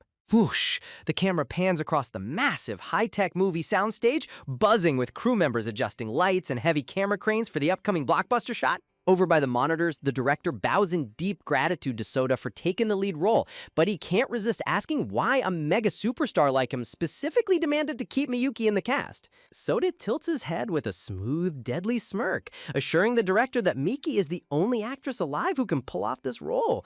Though honestly, watching him hype her up while Miki stands in the background looking totally unbothered is top-tier comedy. He glides past the set doors, casting a mysterious glance toward Miki and declaring that her performance is going to be the absolute highlight of the entire movie. In the background, the director squats down in chibi panic, scratching his head and wondering if Soda owes Miki a massive secret debt or something to be praising her this hard. Gathering the cast together, the director pulls out the updated script for Rogue Criminal, explaining that since Soda stepped in as the main guy, he had to completely rewrite the entire storyline into a gritty life-or-death battle. He breaks down the character lineup, introducing Soda as the desperate protagonist Shu, and Pink Hair as his sweet, visually impaired younger sister Ina. Then the director turns the page to reveal Miki's role, the dangerous, enigmatic, and utterly captivating underworld boss named Kei. The lore drops hard as we learn Shu's tragic backstory. After losing his parents and finding out his sister's going blind, he discovers he's terminally ill and decides to risk his entire existence on a deadly underground game. Talk about high stakes! If he wins this insane gamble, he walks away with billions. But if he fails, both he and his sister end up 6 feet under. That's where Miki's character enters the scene, a cold-hearted, sharp-dressed mastermind who sees something incredibly intriguing in Shu's desperate eyes as their fates collide. As they prepare for the first rehearsal, Miki raises her hand with zero shame, casually admitting to the director that she has no clue how to interact with a mega celebrity like Soda. Crickets! The entire set goes dead silent as Soda lets out a smug chuckle, while Pink Hair buries her face in her hands wondering if Miki is secretly an elementary schooler in disguise. The director just chuckles, telling Miki that her awkwardness actually fits the script perfectly, so she should just act naturally without overthinking it. Easier said than done. Miki stares at Soda's icy perfect face, internally screaming about how impossible it is to act normal around a guy who literally radiates an untouchable celebrity force field. Click. The stage crew ties Soda securely to a metal chair in front of a water bowl, reassuring him that the ropes are loose enough to slip out of if things get too uncomfortable. Tap tap, the click of high heels echoes across the quiet set as Miki steps into character, offering an icy greeting that sends Soda's heart instantly hammering against his ribs. Wow, talk about a glow-up! Miki looks insanely fierce in a tailored black trench coat and silver cross jewelry, instantly radiating pure boss energy that leaves Soda totally speechless. Over in the studio corner, prop managers scramble frantically to finalize the lighting, screaming that the director's getting impatient for the cameras to roll. Before the scene begins, Miki subtly dips her fingers into the water bowl, holding up 2 fingers towards Soda, who responds with a subtle tilt of his chin and 3 fingers, a secret silent language right in front of everyone. Miki offers a slick, satisfied nod, turning back toward the set while the surrounding crew members stare at them in utter clueless confusion. Pink Hair grabs the staff guy by the arm, desperately trying to decode their secret signal and guessing they were arguing over how many takes it would take to satisfy the director. The staff guy just shrugs his shoulders, totally clueless, while the tension on the main stage reaches a boiling point. Clap! The slate snaps down as the director calls action, launching straight into the torture scene where players must keep their faces submerged in water to survive. Goosebumps! Soda locks into character so fast it gives the crew shivers, looking like a man possessed, while Miki glides behind him like a ruthless shadow, placing her hands on his shoulders. Pink Hair clutches her cheeks in a full fangirl blush, screaming internally at how ridiculously sexy the scene is as Miki unexpectedly improvises by grabbing Soda's jawline. Gasp! The dynamic between them is so thick you could cut it with a knife. Miki pulls Soda's face close, radiating an aura so terrifyingly dominant that even the watching crew forgets to breathe.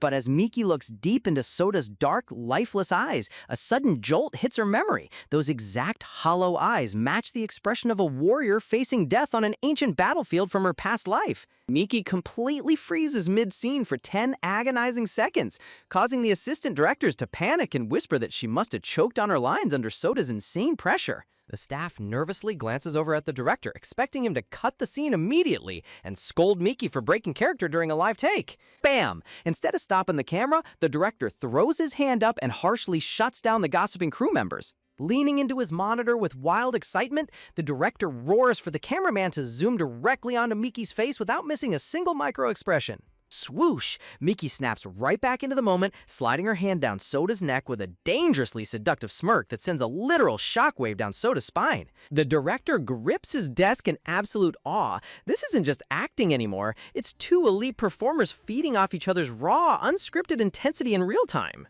Pink Hair's eyes widen to the size of saucers, realizing that Miki hasn't ruined the take at all. She is completely transformed into the terrifying character of Kei right before their eyes. Leaning over his shoulder, Miki whispers a chilling taunt, asking how long he can endure before his beautiful body meets its tragic demise, to which Soda coldly responds with 10 minutes. Splash! Without missing a beat, Miki forcefully shoves Soda's head straight into the bowl of water, holding him under while the timer ticks past 90 seconds and other actors pop up gasping for breath. Blah! By 2 minutes, every single background actor bursts out of their water bowls, flailing for air, leaving Soda as the last man standing under Miki's iron grip. 3 full minutes pass with Miki keeping Soda submerged, driving the director into pure artistic euphoria, while the assistant frantically begs him to call a cut before Soda drowns. Huh? The director finally snaps out of his filmmaking trance, screaming in sheer panic when he realizes Soda has actually been holding his breath underwater for 3 whole minutes. Splash! Miki yanks Soda up by his hair, gently catching his chest as he gasps for air, softly asking if he's all right with a genuine look of concern in her eyes. The crew charges onto the set with towels in hand, hyperventilating as they try to dry off their top superstar, while Miki calmly steps back. Whew! Soda wipes the water from his face, looking completely fine, while the director charges over, scolding Miki for going way too hard on the nation's idol. Miki nonchalantly shrugs it off, claiming everything was totally under control, driving the director's blood pressure into the danger zone with her absolute lack of concern. Soda tosses his towel over his shoulder, casually intervening to reveal that he was the one who agreed to go 3 full minutes underwater in the first place. Pink Hair runs up to Miki, demanding to know when they made that deal, only for Miki to reveal that her hand signals earlier were literally asking if he wanted 2 minutes or 3. The entire set facepalms in utter disbelief. These 2 weirdos were communicating complex stunt timing using basic finger counts, proving they're either complete geniuses or totally insane. Just when you think the drama can't get any wilder, our girl Miki casually strolls up to the director after pulling off a stunt that nearly sent the star actor to the afterlife, asking with total innocence if her acting was up to par. The director, utterly drained and probably needing a whole bottle of headache meds, instantly throws his hands up and calls for a 5-minute break before his soul leaves his body. Whoosh! As he stomps off, his hat literally pops right off his head to reveal a very smooth, hairless secret top, sending him into a lightning-fast panic as he snatches it back. Honestly, props to the artist for adding top-tier comedic timing here. Watching him scurry away like a nervous cartoon character, Miki tilts her head in genuine wonder, naively wondering when the director is ever going to open his heart to her. Pink-haired Atsuko immediately swoops in, grabbing Miki's hand while practically vibrating with excitement over how terrifyingly cool Miki's performance was, though Miki humble brags that it was all thanks to Soda's god-tier acting skills. Soda wipes himself down with a towel, throwing out a suave challenge for her to bring even more realism next time, which sends Atsuko into full fangirl mode as she declares them the ultimate power couple. Her silver-haired co-star gives her a deadpan look, questioning if a cold-hearted idol and a complete weirdo even makes sense. But Atsuko fiercely vows that nobody is stealing her precious Miki away. Thump! Flashback to their smoldering rehearsal scene where Miki pins Soda down, her hands hovering just inches from his chest, as he wonders if she's intentionally trying to avoid touching him. Breaking down character dynamics like a true pro, Soda drops some deep drama wisdom, asking if she understands why her character Kei touches Shu's body in the first place. Without missing a beat, he grabs Miki's hand and presses it firmly against his chest, softly advising her that making the touch bolder will make the dynamic 10 times more intense. Token! Miki's heart hits overdrive as Soda tells her to etch this exact feeling into her mind, completely short-circuiting her cool exterior. Man, Soda's flirting game is operating on a dangerous level right now. Leaning in till their noses are practically touching, Soda reminds her that her character is a ruthless player who manipulates men, urging her to unleash her raw emotions without holding back. Meanwhile, watching from the sidelines, Atsuko clutches her face in absolute overwhelm, screaming internally that the sheer romantic tension on stage is way too much for her fragile heart to handle. She yanks on her co-star's arm in a complete frenzy, whining about how two sworn enemies on paper can somehow look like soulmates made in heaven. The silver-haired actor tries to maintain his chill, but secretly, he's just as captivated by the electric atmosphere radiating off the main stage, while Atsuko clings to him like a frantic koala. Trying to snap her out of her fanfiction trance, he casually reminds her that she actually has a job to do here and needs to remember she's a professional actress herself. Tap. Offended to her core, Atsuko smacks his shoulder, proudly flexing that she's been in the acting industry since she was 5 years old. Though, let's be real, she's still acting like a high school fan club president. Bring. The director blasts his megaphone to signal the end of break, calling Atsuko and Soda up for their scene, leaving the director silently stunned as he realizes Soda actually took time out of his day to personally coach a co-star. Click! The cameras roll on a cozy dining set where Soda and Atsuko sit across from each other, Soda delivering his line with icy perfection while Atsuko sits frozen in place. Poor Atsuko is panicking hard internally, reminding herself that her character is supposed to be visually impaired, yet her eyes keep automatically locking onto Soda's handsome face. Bam! The director immediately roars cut, calling her out through his megaphone for staring right at the main lead like a starstruck fan instead of playing a blind girl. Sinking into a deep bow of shame, Atsuko frantically begs for another shot, promising to actually look like she can't see this time. Swish! She takes two, clumsily feeling around the wooden table with her hands like a blind person searching for a bowl, trying way too hard to sell the act. What follows is a brutal marathon of failure. The director yells cut after cut, scolding her for being too obvious, eating too much food, and completely messing up her dialogue until she's in tears. Talk about a total breakdown on live camera. By the time the director finally calls an end to the torture, Atsuko is slumping over the dining table with her soul literally floating right out of her mouth like a ghost. She sprints straight into Miki's arms like a crying toddler, sobbing over her miserable streak of 15 consecutive bloopers that broke her 15-year acting record. Wah! As she waterfalls tears into Miki's coat, her silver-haired co-star frantically tries to calm her down before she floods the entire studio floor. Miki softly inspects her distressed friend, pointing out that her expression only got stiff because her nerves got the absolute better of her during the take. Handing over a fresh cup of boba, Miki gently suggests that a sweet tapioca drink is the ultimate cure for studio anxiety, proving once again that food solves every crisis in her worldview. Sip. Atsuko happily gulps down the boba while crying over the calorie hit before casually bringing up how wild it is that Miki and Soda connect so intimately despite not even being close friends, to which Miki insists that distance makes playing enemies easier. Atsuko gasps in total shock, wondering how in the world two people with that level of chemistry can claim to be enemies in real life. Swoosh! Out of nowhere, Soda glides right behind Miki, leaning down into her ear to coldly whisper that he doesn't agree with her evaluation at all. Stomp! Without another word, Soda turns on his heel and walks away with a heavy aura, leaving Miki staring after him in genuine confusion as she asks if he's actually mad.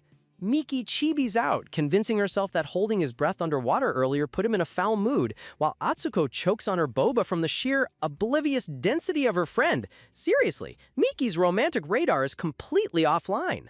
Tap! Atsuko gently pats Miki's shoulder, solemnly telling her it's high time she actually checks the internet to see what's happening in the real world, prompting Miki to whip out her smartphone. Gasped.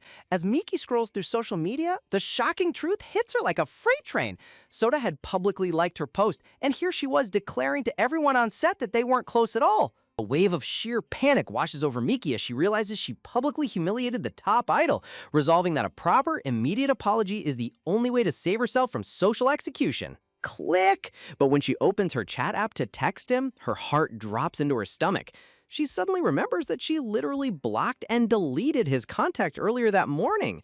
Talk about digging your own grave. Cut to Soda sitting inside a high-end luxury vehicle, dressed to the nines in a sharp vest and glasses, silently staring at his phone while gazing out the window. The dramatic lighting hits his face as he broods over the lack of messages, looking like a tragic male lead waiting for a call that's never gonna come. Suddenly, a massive, towering stack of red bento boxes appears right outside his vehicle window, blocking his entire view. Pop! Miki peeks out from behind the food fortress with a bright smile, offering a cute greeting while Soda stares at her in absolute deadpan confusion. Holding the leaning tower of bento boxes, Miki sweetly asks if he'd like to share dinner with her, instantly causing Soda's cold demeanor to melt away into a soft smile. Clack! The door slides open and Soda invites her inside, where Miki carefully sets down her massive food haul onto the marble table. Sitting across from him under the soft ambient light, Miki bites her lip nervously, silently praying that a peace offering made of delicious food will earn his forgiveness. Looking down at Soda's tiny, sad-looking salad plate, Miki feels a surge of pity for how strictly top stars have to diet, secretly celebrating that she brought a literal feast instead. Slide! She pushes a rich, hot bento box right in front of him, shyly confessing that this whole meal is her formal apology to him. Flustered, Miki stammers out her confession, admitting she finally realized he had been liking her social posts and feels terrible for loudly claiming they weren't close on set. Bow! Miki offers a super cute chibi apology, and when Soda playfully asks if this means they're officially close now, she excitedly agrees, prompting Soda to immediately slide his phone over so she can add his contact back. Ping! After adding him back, a transfer notification pops up showing Soda just sent her 20,000 yen for the food, leaving Miki crying happy tears as she digs into her meal, while Soda lovingly watches her huge appetite in action. Talk about a win-win resolution! Ever wonder what happens when a former street kid with zero chill becomes an overnight acting superstar? Miki sits back, munching on her meal while casually spilling her tragic childhood backstory like it's no big deal. Flashback to the freezing winter days when little Miki had to wait in soup lines just to get a single warm meal, which completely explains why food is literally her religion now. Listening to her sob story, Soda stares at her with a melt-your-heart look, mentally vowing that he'll never let her go hungry or face hardship ever again. Numb! Unaware of his dramatic inner monologue, Miki happily offers him a juicy spare rib from her gourmet bento box, urging him to take a bite. Soda's eyes widen as he stares down the rib, his eye-strict idle diet alarm bells going off in full force over the calories, salt, and grease. Crunch! But because he's hopelessly whipped, Soda takes a bite anyway, internally crying as his mini devil persona screams about how tough and oily the meat is. Seriously, the sheer sacrifice this man makes for love is hilarious. Miki looks at him with big, hopeful eyes, asking how it tastes, and Soda forces a straight face, claiming it's actually totally fine.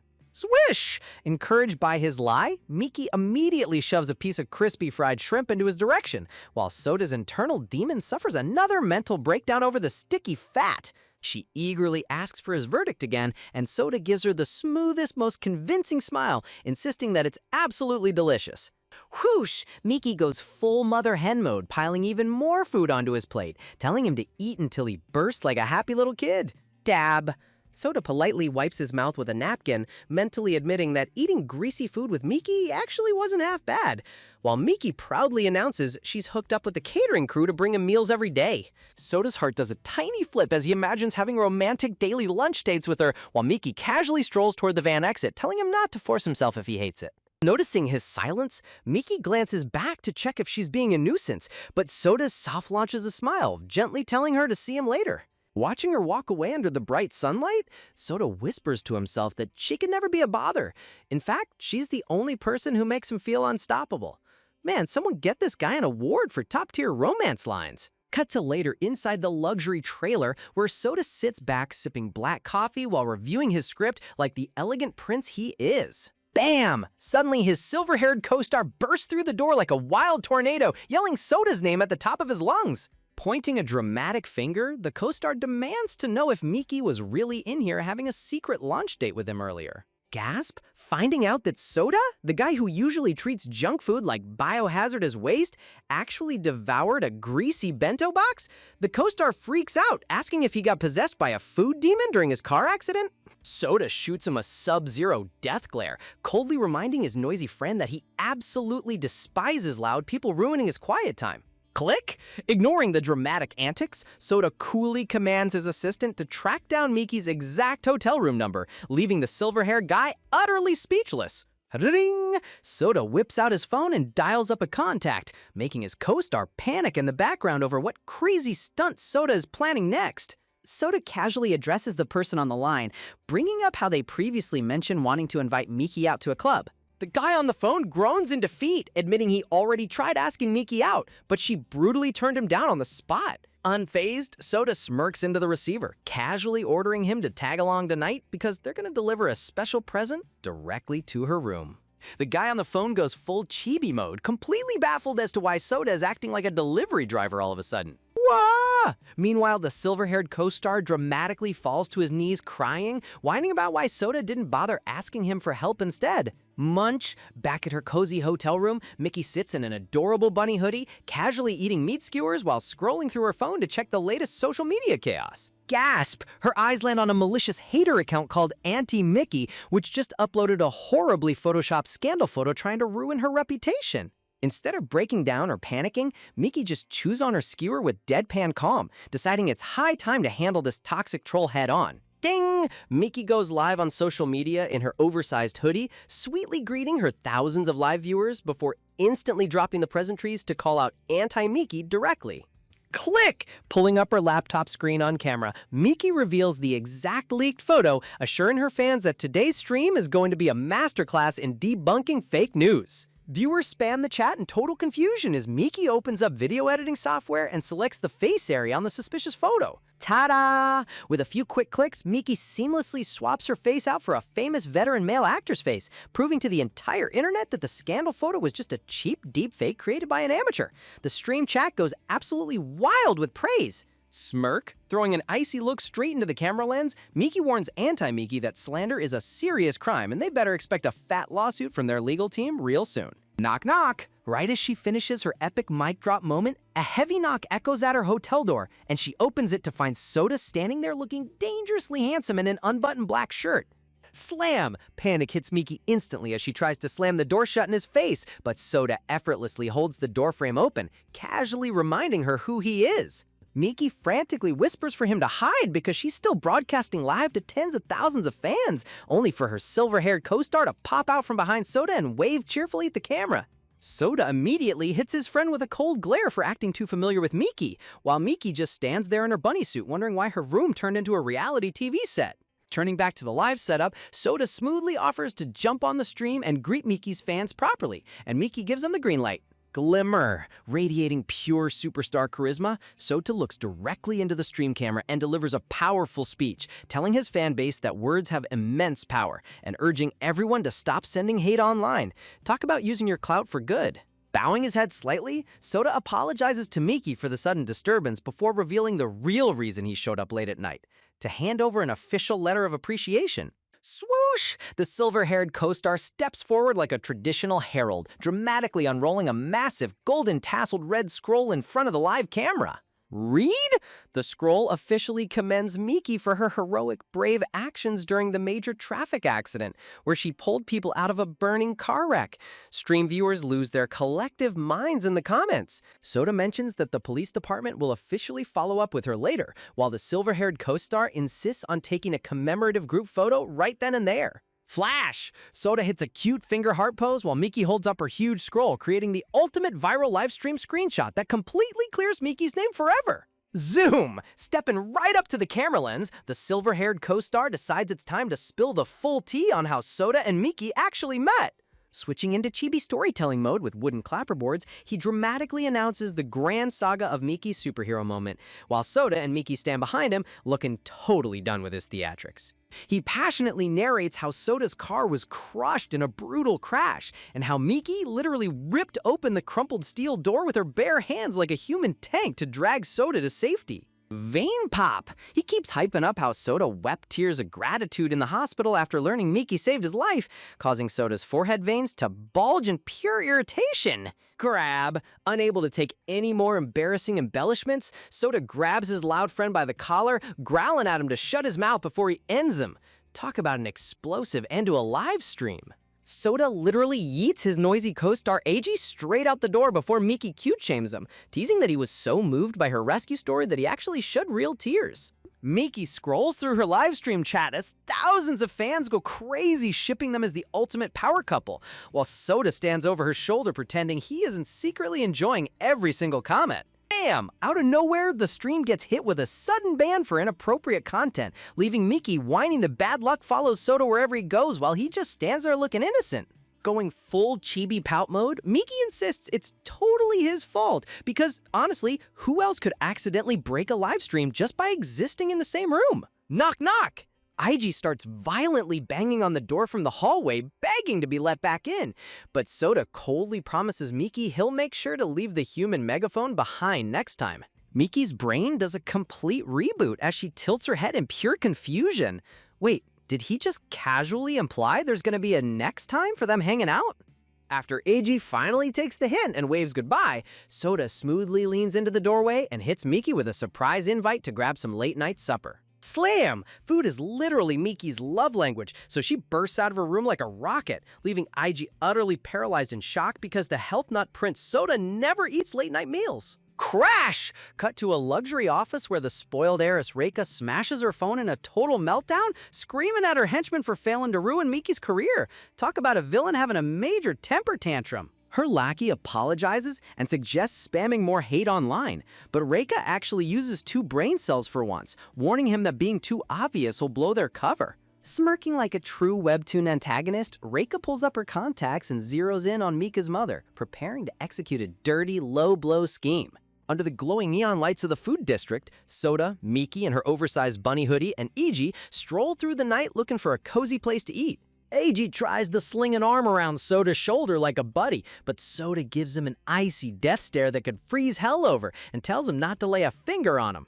Swish, AG tries to pull a playful headlock anyway, but Miki suddenly spots a familiar pink-haired girl down the street and waves her down excitedly. It's Miki's friend Atsuko, but the moment she turns around, her jaw hits the floor because from her POV, Sota and IG look like they're locked in a passionate romantic drama moment. Dramatic gasp! Atsuko's soul leaves her body as she points an accusing finger and screams at IG to stop trying to seduce Sota away from Miki. Panicking for his life, AG frantically waves his hands around, insisting they're strictly bro zone, while Sota casually takes a phone call in the background, completely unbothered by the chaos. Crush! Atsuko calls him a shady small-time worker, causing a literal giant boulder of disrespect to flatten poor AG into a chibi pancake. Munching on a lollipop, Miki casually steps in to clear the air, confirming to a shocked Atsuko that the 2 guys are actually just normal friends. Miki logic strikes again as she points out that if Sota actually hated him, he would have deleted him from existence weeks ago, while Sota coldly tells him to wrap up the comedy show. AG hits Atsuko with a fake dramatic bow to apologize, but you can already see the devious light bulb flickering above his head. Gasp! Guilt-tripping her like a master manipulator, AG demands she stay for supper, leaving poor Atsuko internally crying over all the workout cardio she just wasted at the gym. AG puts on his best hurt expression, complaining about how deeply offended he is by her calling him a small-time worker. Desperate to make up for her rudeness, Atsuko promises to buy him whatever he wants, leading the group straight to a glowing Sichuan spicy hot pot restaurant. Inside their private room, Miki hype trains the food while the waitress serves up a split pot with blazing red fire broth on one side and soothing white broth on the other. Look at that gorgeous artist render. My stomach is literally growling. Staring at the bubbling pot with wide, innocent eyes, Miki marvels at how complex food culture is because she's never experienced hot pot in her life. Both Atsuko and Eiji freeze in utter disbelief that someone her age has never tried hot pot, prompting Soda to drop an ominous shadow glare onto Eiji for opening his big mouth again. Switching into full attentive boyfriend mode, Soda gently breaks down the rules of hot pot, patiently explaining which side is spicy and how to dip the ingredients. Dip! Atsuko and Miki get super hyped, grabbing their chopsticks and plunging thin slices of raw meat right into the simmering broth. Numb! Miki takes one bite of the spicy meat and instantly pops cute fox ears, but a second later, the intense chili hits her like a freight train, causing both Soda and Atsuko to instantly offer her bottles of cold soy milk like quick-time event reflexes. While Miki wipes her tears in spice overload, Soda offers dipping sauce to neutralize the heat, while Atsuko recommends sesame oil. Man, talk about VIP princess treatment. Eiji stares thoughtfully at a newly brought side dish, while a hilarious chibi fantasy pops up showing Emperor Miki being pampered by her royal servants, Sota and Atsuko. The waitress serves a plate of fresh dokudami salad, and Atsuko warns Miki that its strong herbal flavor isn't usually everyone's cup of tea. Sparkle! But Miki takes a bite and instantly transforms into a glowing, blissful chibi, declaring that it tastes delightfully sweet and delicious. Both Eiji and Soda stare at her with complete brain lag, because since when on earth is dokudami salad ever supposed to taste sweet? Eiji falls quiet for a second, looking back with a soft, reflective gaze as a hidden memory stirs in his mind. Flashback to Eiji's childhood, where his younger sister enthusiastically ate the exact same salad and called it sweet.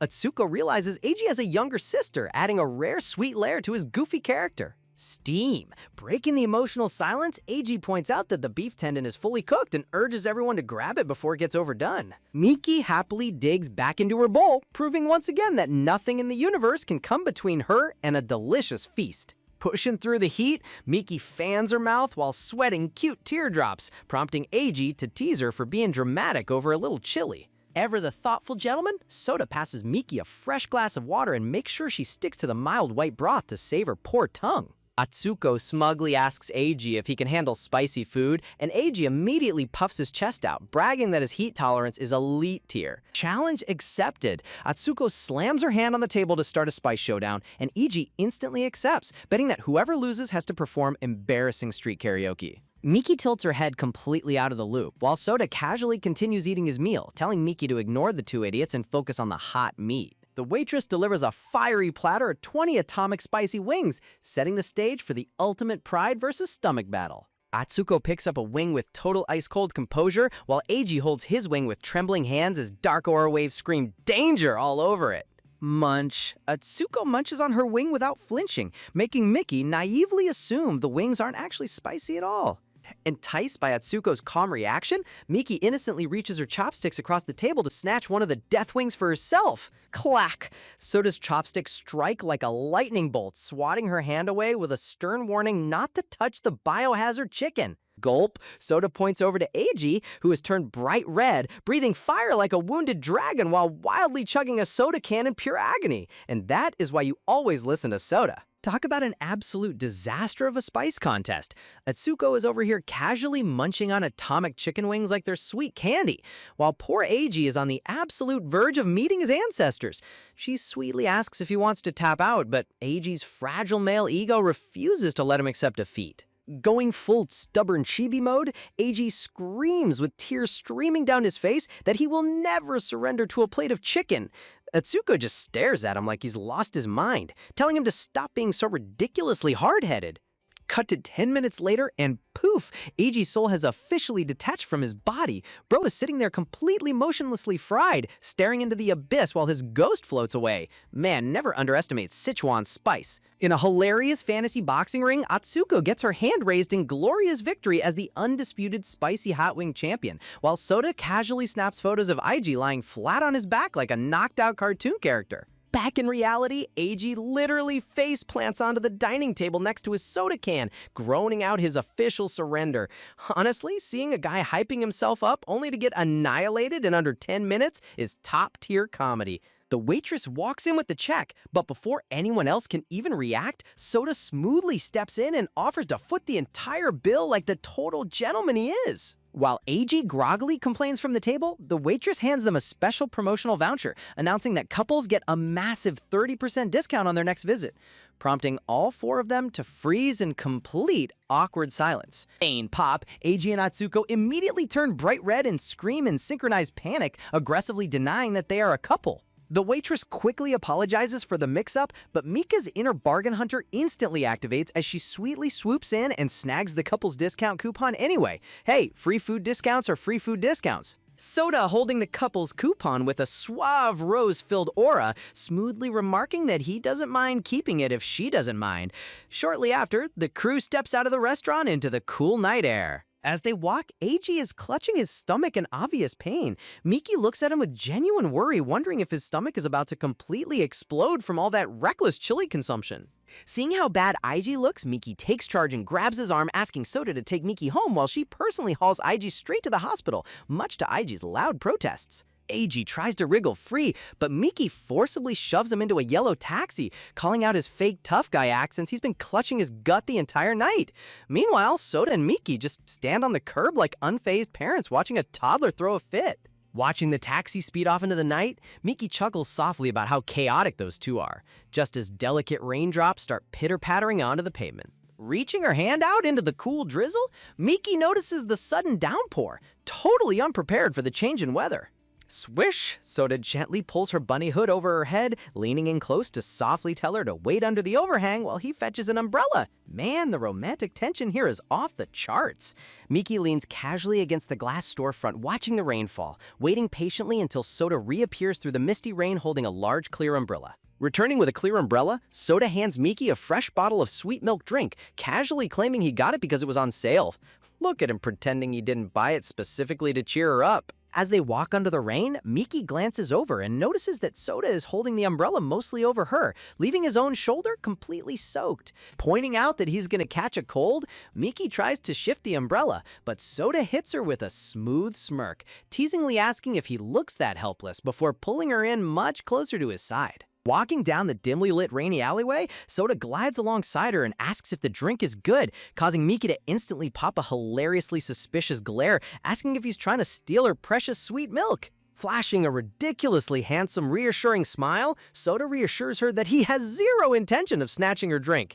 Bro's visual art design in this panel is honestly unreal. Feeling a tiny bit guilty for being so stingy, Chibi Miki rummages through the plastic bag and pulls out a spare bottle, offering it to him like a peaceful sacrifice.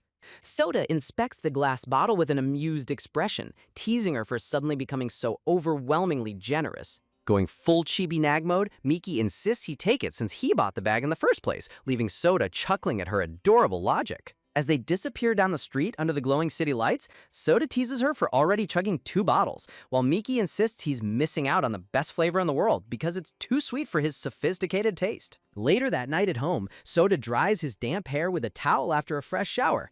Staring at the unopened bottle of sweet milk on his desk, he pulls out his phone and snaps a quick photo. Ding! Soda actually posts the photo to his main social media feed with the caption saying it was delicious and hoping to drink it again tomorrow, racking up over 77,000 likes in seconds. Scrolling through the viral comment section, Soda spots a top comment pointing out that he never drinks sweet, childish drinks unless Miki influenced him, and he gives it a warm, quiet thumbs up. Ring ring! The next morning, IG's phone blares aggressively, startling him awake in bed as he angrily shouts into the receiver, asking who on earth is calling his unlisted number. The voice on the phone reveals they're calling from Healthy Dairy, offering him a lucrative commercial deal to become their official company mascot after seeing the viral milk post. Sitting up in his adorable panda pajamas, IG squints suspiciously with full skeptic vibes, convinced he's getting target spammed by a low-effort phone scammer. Cut to the hospital room where a medical report reveals the official diagnosis: severe acute ulcerative gastroenteritis. Yikes! That hawing contest really did a number on him. Holding his medical results, Atsuko scolds Eiji for ignoring his stomach pain for so long, while Eiji lies in bed hooked to an IV line, stubbornly insisting he's totally fine and doesn't need to stay. Bam! Losing her patience, Chibi Atsuko forcibly pins him down into his pillow, furiously yelling at him that he needs to lie down and sleep right this instant. Pouting with anger, Atsuko lectures him on why he never takes basic care of his own health, genuinely upset by his reckless behavior. Eiji stares back quietly, muttering that she's the only person who's ever scolded him like this. When she threatens to call his older brother right away, Eiji instantly surrenders and promises to behave. Atsuko crosses her arms and sits down by his bed, announcing that since she has no filming scheduled tomorrow, she's staying right here to guard him, leaving Eiji secretly touched by her pushy care. As the hours tick by late into the night, Asuko's eyelids start getting super heavy. Fighting her strict 11 o'clock bedtime, her chibi head begins to dangerously nod off right in her chair. Eiji glances over from his hospital bed, noticing how exhausted she looks after staying up just to watch over him. Slip? As Atsuko's head sways forward in her sleep, Eiji quickly reaches out his bare hand and gently catches her cheek before she falls over. Blush! Nuzzling into his warm hand in her sleep, Atsuko softly murmurs, "Lucky," causing Eiji's face to burst into a deep crimson blush as his heart does backflips. Eiji freezes in absolute shock, staring at her wide-eyed while his brain frantically tries to process what word just came out of her mouth. Leaning down super close as she blinks her eyes open, Eiji locks eyes with her in an intense, heart-stopping moment, his face hovering just inches from hers. Flashback reveals the funny truth. Atsuko is actually dreaming about playing fetch in the park with a massive, fluffy golden retriever named Lucky. In her dream, she happily wraps her arms around the big golden dog, asking him if he's been a good boy while she was gone. The adorable golden retriever smiles happily back at her, giving her the biggest, floppiest dog hug ever. Close up on the dog's big, derpy, happy face? Yep, this golden boy is the actual Lucky she was talking about in her sleep. Overlapping the dream with reality, Eiji's messy silver hair and big eyes make him look hilariously identical to the golden retriever in her mind. Back in reality, Eiji holds her cheek softly, intensely asking what she just called him, leaving a completely bewildered Atsuko staring back at him in pure confusion. Talk about a total system overload.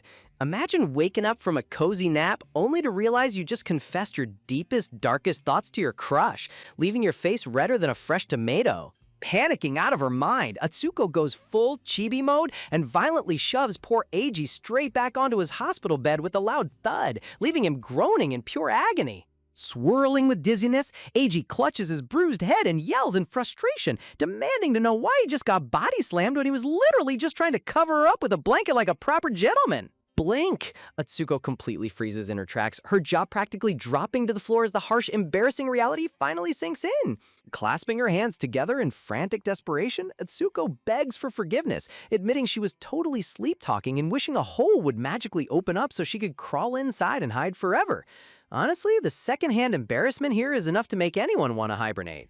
Eiji lies back in bed, groaning that now his head and back hurt on top of his ruined stomach, while a super deformed bunny-eared Atsuko buries her face in her hands, weeping over her catastrophic mistake. Swoosh! Eiji barely finishes complaining before Atsuko zooms out of the room at light speed to grab a nurse, leaving Eiji smirking softly at just how ridiculously fast she can run when she's flustered.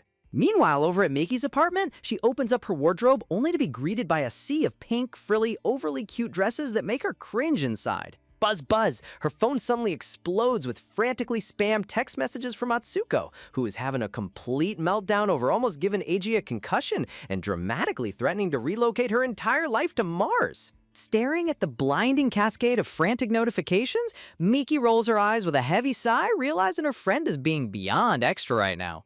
Texting back with an unbothered husky avatar, Miki calmly reassures her that she and Soda will drop by the hospital tomorrow to check on the patient. Man, every group needs that one grounded friend to keep the chaos in check. Miki thoughtfully reflects on her hidden magical abilities, realizing it's been a minute since she actually used her healing powers, just as her phone screen suddenly lights up with an incoming call from Mother. Dramatic flashback. A dark, chilling memory surfaces showing a young, terrified Miki tied up in ropes, desperately crying into a phone for help, only for her ruthless biological mother to cold-heartedly tell her to go die on her own. Back in the present, Miki glares at the ringing screen with pure ice in her eyes, picking up only to be met with her mother's screeching voice accusing her of being an embarrassing disappointment. The plot thickens as context reveals that Miki's mother remarried into a wealthy family, connecting her directly to the pompous celebrity Goro Saito through her second husband's entertainment agency. Over the phone, the toxic mother berates Miki for daring to ruin her precious new family's happiness, shouting that she should have abandoned her way sooner. Talk about winning the Worst Parent of the Century award, huh? Demanding a public apology to protect her celebrity stepfamily, the mother threatens to cut all ties, but Miki hits back with a spine-chilling reminder that her true daughter already died when her mother abandoned her to kidnappers years ago. With absolute boss energy, Miki cold-headedly declares that if Saito Goro wants an apology, he'll have to get down on his knees and beg her for it first. Absolutely fuming on the other end is Sanae Kashima, Miki's biological mother who traded her own blood for high society status as a wealthy stepmother. Gulp! Sanae lowers her phone trembling in fear, while sitting behind her on the leather couch is Reika Kashima, her ruthless stepdaughter who gives off terrifying villain vibes. Glaring with lethal intensity, Reika scoffs at Sanae's failure, aggressively calling her out for failing to control her own daughter like she promised.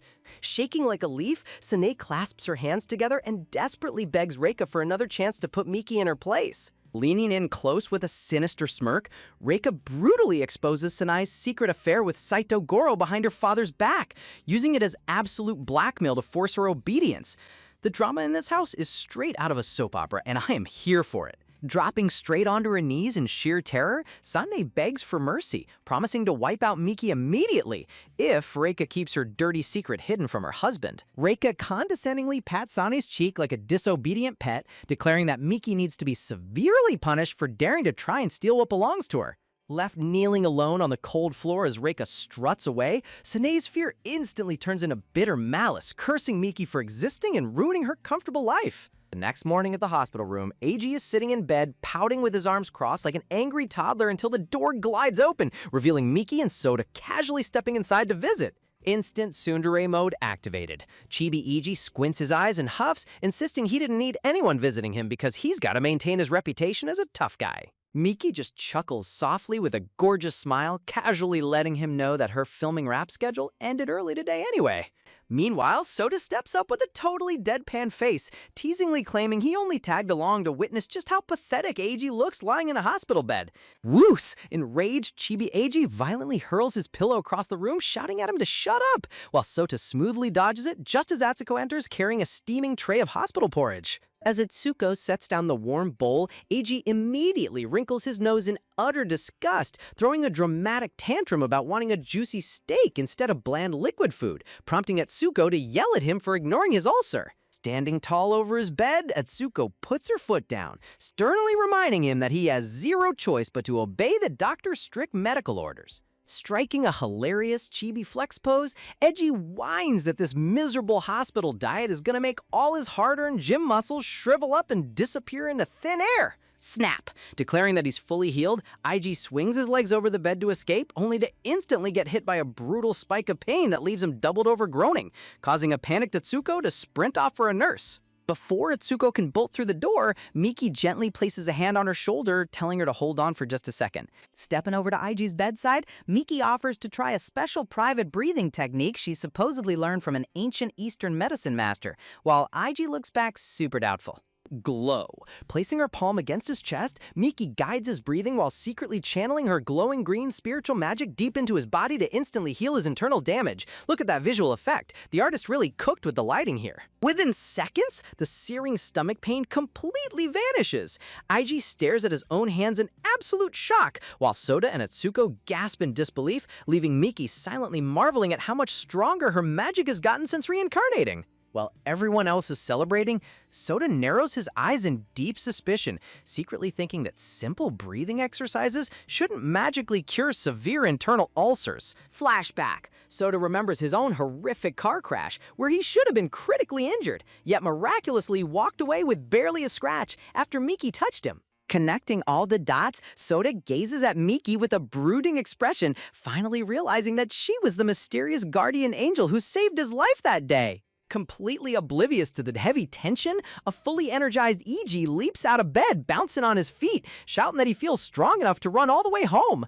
Rebound Eiji instantly goes full chaotic chibi, fist-bumping the air and demanding a spicy hot wing rematch with Atsuko, who angrily tells him to get back to work instead. Cut to a few weeks later at an outdoor filming set. Click. Through the camera viewfinder, Soda stands in a sharp white dress shirt and black tie on a sunny balcony, locking intense eyes with Miki, who looks insanely regal in a dark tailored suit and long silver hair. Cash, cash! Flashing cameras capture their undeniable visual chemistry, while the surrounding crew members lose their minds over how unbelievably gorgeous they look together. The director walks up to the leads, hyping them up for the final high-stakes confrontation between their characters, Kei and Zhao, which marks Miki's final scene for the project. Radiating pure professional elegance, Miki smiles warmly and promises to deliver her absolute best, turning to softly bid Soda farewell before the camera rolls. Soda gently clasps her hand with a subtle smile, wishing her luck as the production assistant snaps the clapperboard with a loud clack, signaling violent scene 154, cut 1. Action! Echoes across the set as white feathers magically drift through the air, freezing Miki and Soda in an epic, breathtaking final standoff that looks straight out of a masterpiece. Imagine standing on the ledge of a 30-story building, looking your partner dead in the eye and declaring that this is the final game. Miki and Soda are giving off ultimate main character energy on this rooftop set, setting the stakes sky high right from the jump. Soda keeps his cool, asking what the actual bet is, only for Miki to drop a chilling bomb with a smirk. If he kills her, he wins. Talk about a risky proposition. Dangling her feet over the edge, Miki casually perches on the railing like she's sitting on a couch, leaving her entire life directly in Soda's hands. Soda leans in with a deadly serious glare, questioning what her stakes are if his goal is to take her down. Seriously, the tension between these two is thick enough to cut with a knife. Leaning right up to his ear, Miki whispers her final bet with a dangerous glint in her eyes, sending chills straight down your spine. Whoosh! Without warning, Miki lets go and plummets backward into the abyss, leaving Soda gasping in utter shock as she drops off the edge. Gravity takes hold as Miki falls through the air with mind-blowing elegance, while Soda frantically reaches out toward the open drop. Megaphone screech! Cut! Screams the director, breaking the heavy suspense as the entire film crew lets out a collective breath. Man, the artist really knows how to build up fake-out drama. The director shouts praises through a megaphone while the starry-eyed assistants go full chibi, fangirling over how ridiculously cool that stunt looked. High above the city streets, technical operators slowly reel Miki back up toward the high-rise balcony using heavy-duty safety cables. Flashing a cheeky peace sign at Soda as she's hoisted up, Miki acts like she didn't just give everyone on set a near heart attack, causing Soda to sigh with a subtle smile. Down on street level, hardcore fans with massive camera lenses lose their minds over the fact that the lead actors pulled off a 30-story backward drop without even using stunt doubles. Snap! Shock instantly washes over both Miki and Soda's faces as a sickening metallic crack echoes across the rooftop. Crack! The primary safety wire snaps completely. Miki plummets backward for real this time, forcing Soda to vault over the railing to save her. Miki plunges through midair in a real-life nightmare while the chibi crew members scream in absolute horror down below. The director collapses onto the deck in pure panic, frantically yelling at the crew to deploy the emergency air cushion before it's too late. Chaos completely erupts on set as assistants scramble in every direction trying to get emergency services on the line. Down on the ground, workers desperately drag a massive inflatable mattress into position while terrified fans watch the horror unfold. Showing superhuman reflexes, Soda dives off the building, grabs an outdoor air conditioner bracket with one hand, and catches Miki's wrist with the other. Talk about an adrenaline-pumping hero moment. Creak! The rusted metal bracket groans under their combined weight, and Miki realizes instantly that the flimsy metal frame is about to give out. Scanning the building facade, Miki spots an open lower balcony and tells Soda to swing her toward it so she can break their fall. Soda asks if she can handle the landing, and Miki gives him a confident, glowing smile, ready for the high-stakes throw. Soda launches her across the gap, and Miki executes a flawless superhero landing right onto the lower balcony floor. Reaching out from the railing, Miki's shouting for Soda to jump next so she can catch him, and Soda agrees without missing a beat. Clang! Right on cue, the rusty AC bracket snaps off the wall and goes tumbling down into the abyss. Soda drops straight into freefall toward the balcony as onlookers below cover their eyes, unable to watch what looks like guaranteed disaster. Grab! In the absolute nick of time, Miki catches Soda's wrist with an iron grip right over the balcony rail. Checking his pulse while literally dangling him over a 30-story drop, Miki teases Soda for having a totally normal heart rate in the middle of a death-defying leap. With mind-blowing, otherworldly strength, Miki effortlessly hauls Soda over the railing and pulls him back onto solid ground. Surrounded by floating cherry blossom petals, Soda gazes at Miki with deep gratitude, admitting her unbelievable courage gave him the strength to pull off the rescue. Stumble! Miki's foot slips as she steps back, causing her to lose balance and fall straight into Soda. Soda smoothly catches her around the waist, locking intense eyes with her in a romantic, heart-pounding moment. Honestly, the romantic timing in this series is next level. Regaining his composure, Sota scolds her for jumping off a roof just to repay a favor, but Miki just shrugs it off like it was a walk in the park. Up on the balcony, Chibi, Sota, and Miki wave down to the crowd like they didn't just dodge death twice in 5 minutes. Down below, the fans burst into tears of relief, clutching their chests after surviving the ultimate emotional roller coaster. Bursting through the door, the director and crew swarm the balcony weeping tears of joy, relieved beyond words that their lead stars are alive and uninjured. Switching into full boss mode, Miki's eyes turn ice cold as she demands the director figure out how a steel safety cable managed to snap in the first place. Miki sternly reminds the team that a snapped wire is no small accident. If anyone else had been attached to that harness, they'd be dead on arrival. Stepping up right beside her, Sota coldly suggests bringing in the police immediately to investigate foul play. The nervous prop manager breaks into a sweat, desperately pleading with them to cover it up so the movie's launch doesn't get ruined by a massive scandal. Miki turns on him with a lethal glare, asking if he's seriously trying to brush off an attempted murder just to protect the film's reputation? Miki calls out the suspicious behavior, openly questioning if someone on set is intentionally hiding evidence from the rest of the crew. The prop manager keeps panicking about public outrage, proving he cares way more about his movie budget than human lives. Classic villain energy right there. Sota shuts him down completely, offering to pay for any financial losses out of his own pocket just to ensure law enforcement gets involved. Realizing the severity of the situation, the director agrees to call the cops, taking full responsibility for the security breach on set. Sota firmly grasps Miki's hand as they walk off the set together, standing united while waiting for the police to arrive. Meanwhile, phone footage of their miraculous mid-air escape hits the internet, sparking wild fan debates across social media. Netizens go crazy in the comment sections, posting theories ranging from corporate sabotage to Miki and Sota secretly being actual superhumans. Eyewitnesses upload viral reaction videos, pointing out how unbelievable it was that both actors stayed completely calm while plummeting 30 stories. The clip racks up millions of views in record time, with fans swooning over their insane chemistry and calling them literal floating gods. Walking down to the underground parking lot after that insane rooftop stunt, Sota and Miki look like an absolute power couple strutting side by side in matching dark suits. Sota's sharp gaze suddenly catches something suspicious, a dark red stain smudged across the back of Miki's pants, making his heart drop for a second. Without hesitation, Sota strips off his sleek black trench coat and gently drapes it around Miki's waist, telling her to sit tight by the car while he takes care of something. Left standing there holding his oversized jacket, Miki goes full chibi, totally baffled by why he's acting so dramatically out of nowhere. Seriously, this guy's dramatic flair deserves its own Oscar. Glancing back at her pants, Miki inspects the smudge and realizes it's just red prop paint from her fall earlier. Talk about a total misunderstanding. Stepping up to her heavy-duty black SUV, Miki looks around the empty parking garage, wondering where on earth Sota sprinted off to in such a rush. Cut to Sota standing in a convenience store aisle, looking completely out of his element as he tries to decipher daytime versus nighttime sanitary pads. 10 minutes tick by with the most adorable pastel background, giving us a hilarious moment of silence for our clueless lead trying his absolute best. Honestly, watching a cold male lead panic over pad selections is peak romantic comedy. Back at the parking lot, Sota hands Miki the blue box with a totally serious face, leaving Miki flustered and wondering how a guy could be this insanely thoughtful. When Sota bluntly asks if she needs to hit the restroom, Chibi Miki stammers in complete embarrassment, way too shy to explain that it was actually just paint. Just as the awkward mood reaches its peak, Sota's phone rings. The crew on set located a suspicious guy lurking around the prop storage. Looking up at the golden sunset sky, Sota tells them he's heading straight to the police station to settle this once and for all. Over at the station, the production crew has a suspect pinned down, explaining to the officers that they caught him sneaking out of the warehouse trying to dispose of the snapped safety wire.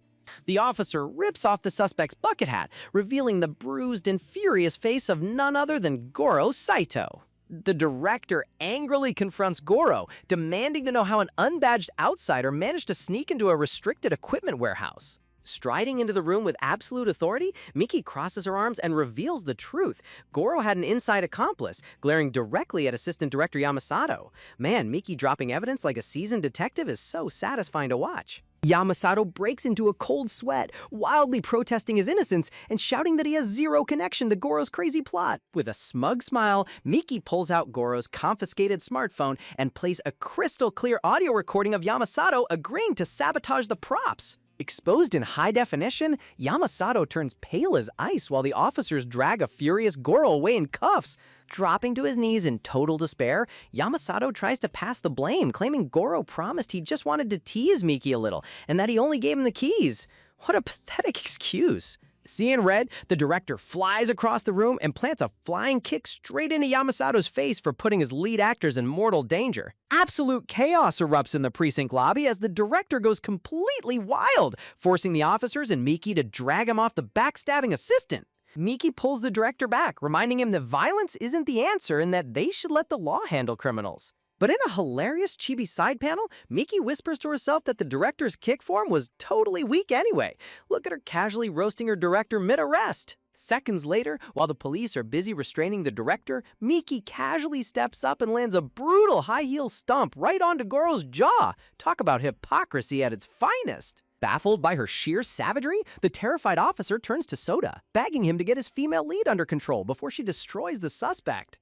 Soda just flashes a charming, unbothered smile, basically asking why anyone would ever stop her from handing out well-deserved justice. The cop finally restores order, screaming at everyone to remember they're literally standing inside a police station, while Yamasato lies on the floor sobbing with a bloody nose. As officers haul both culprits into the interrogation room, the lead detective turns to Miki and the director with a stern warning to refrain from starting fights in public. In an ultra-cute chibi scene, Miki and the director bow in deep apology like naughty school kids being scolded by the principal.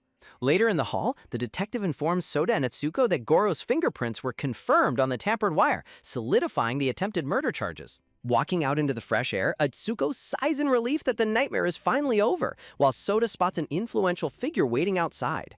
Notice how the artist uses soft autumn lighting here. It completely changes the mood from tense to comforting. Soda steps forward and firmly shakes hands with the high-ranking police chief, expressing deep gratitude for handling the investigation so swiftly. Atsuko teases Soda for finally using his high society family background to pull strings behind the scenes, earning himself a terrifying glare from Soda. Spotting Miki nearby, Atsuko tries to run over to chat, but Soda immediately grabs his shoulder and holds him back from ruining her quiet moment. Over by the courtyard, the director scolds Miki for putting herself in danger instead of warning the crew earlier, but Miki just teases him for being a terrible fighter. Dropping the playful banter, Miki bows deeply to the director, sincerely apologizing for all the chaotic trouble her drama caused the production. The director gets all flustered and sweaty, nervously whispering to check if Miki plans on exposing the fact that his hat was hiding a bald head. Waving off the concern, the director reassures her that she's the victim here and that he takes full responsibility for set security failures. Wishing her a good rest, the director walks off, leaving Miki standing alone in the peaceful evening breeze. Heading toward her car, Miki ponders how Goro pleaded guilty so quickly without any public scandal, suspecting someone powerful pulled strings on her behalf, unaware that Soda is secretly texting nearby. Checking her phone, Miki sees a text from Soda saying he had urgent business and went home early, bringing a warm, sweet smile to her face. Cut to Miki at her apartment, chilling on the couch in cozy clothes and taking an aesthetic photo of a massive spread of ramen and side dishes to text Soda. She sends the photo along with a whiny message complaining about being labeled an unlucky jinx online and asking if he'll produce a movie for her. You gotta love how relatable Miki is the moment she takes off her celebrity persona. Sitting in his sleek modern office, Soda chuckles softly at his screen, replying that if she eats that much food, a single movie budget definitely won't cover it. Miki nearly chokes on her noodles when she reads his savage roast, eyes popping out in sheer shock. Just as Soda texts back asking if she really thought he was serious, the doorbell suddenly chimes through her quiet apartment. Opening the door, Miki finds a bubbly pink-haired woman standing there with a fresh project proposal, asking if she wants to star in a variety show together. The pink-haired girl excitedly holds up the proposal document, explaining that Miki is going viral on television and producers are dying to feature her. As Miki stands there completely bewildered by the sudden variety show offer, a chibi memory bubble shows her manager aggressively reminding her that those who don't work don't eat. Ever wondered what happens when an undercover powerhouse gets thrown straight into a high-stakes variety show full of secret drama? Meet Naoya Fujiwara, the legendary director who's about to turn this entire production upside down. Our bubbly host can barely contain her excitement as she hypes up director Fujiwara to Miki, declaring him an absolute perfectionist who only works with the best of the best. Hyped up to the max, she reveals that filming kicks off next week, and by some absolute stroke of luck, they've both been placed in the exact same group. Meanwhile, over at the Grand Kashima family estate, total chaos breaks out as a wealthy blonde socialite screams at her associate for Goro's complete failure. Refusing to take the loss lying down, the schemer coldly announces her next move, sending a shady plant directly into Miki's new variety show. She pulls up a profile of Aoi Sasaki, a greedy actor who'd sell his own soul for a quick paycheck, giving her accomplice one final ultimatum to ruin Miki or get thrown out. Shaken in her boots, the nervous woman promises to execute the scheme flawlessly this time, setting up a massive storm for our lead. Cut to 1 week later at Toronto Village, after a grueling 8-hour road trip through steep mountain terrain that would test anyone's patience. Stepping out into the fresh mountain air, Miki stretches dynamically while the show's assistant director sneaks in some sneaky phone footage. Unbeknownst to Miki, the camera crew is secretly live-streaming her every move to thousands of hyped fans online. Honestly, secret live streams and reality shows should be illegal, but hey, content is content.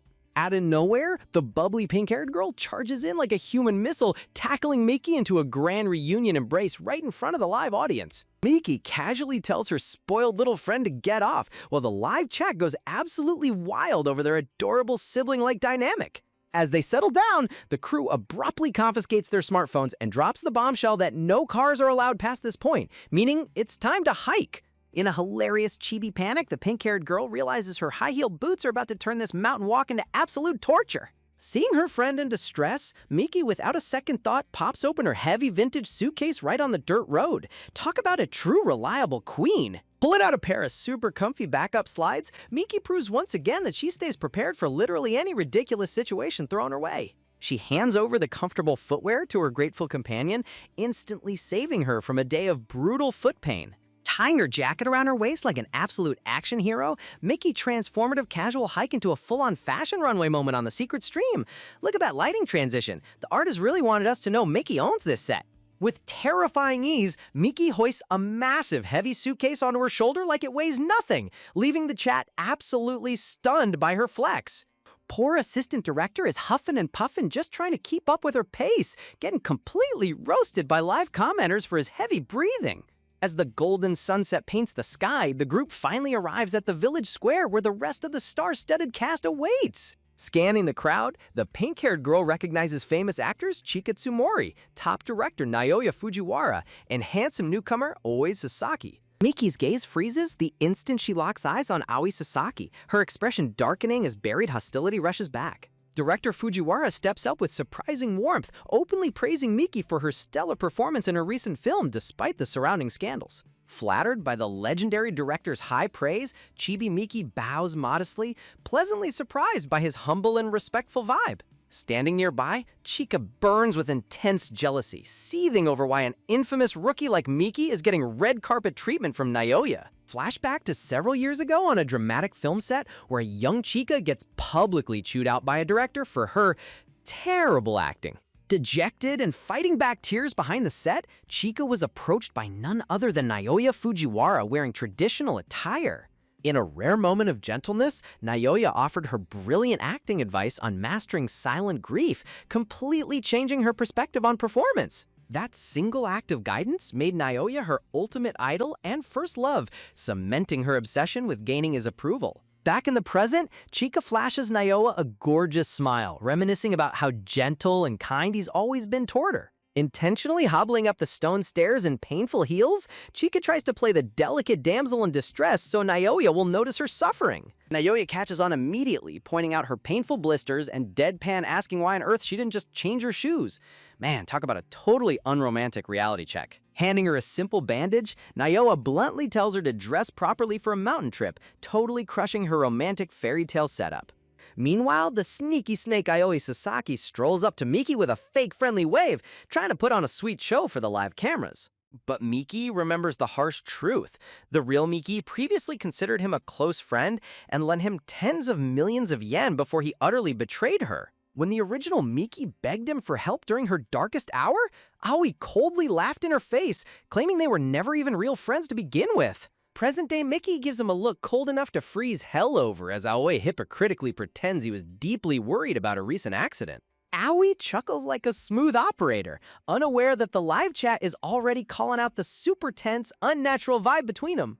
Dropping an absolute nuclear bomb right on live broadcast, Miki coldly orders him to pay back the 70 million yen he borrowed from her a year ago. The pink-haired girl's jaw hits the floor in complete shock, stunned that Miki casually tossed around millions like pocket change. In a super cute chibi moment, she immediately zips her mouth shut, realizing she stepped into some truly dangerous high-level celebrity tea. Caught completely off guard, Aoi stammers that this isn't the place to air dirty laundry, but Miki aggressively doubles down on his arrogance. Panicking as the live chat explodes with scandal theories, Director Kudo nervously sweats bullets, helpless to stop the broadcast. Trying to score points with Naoya, Chika rudely jumps into the feud, telling Miki to stop causing a scene over petty money matters. Miki snaps back instantly, asking if Chika's gonna pay back Aoi's massive debt herself then, completely shutting down her unwanted input.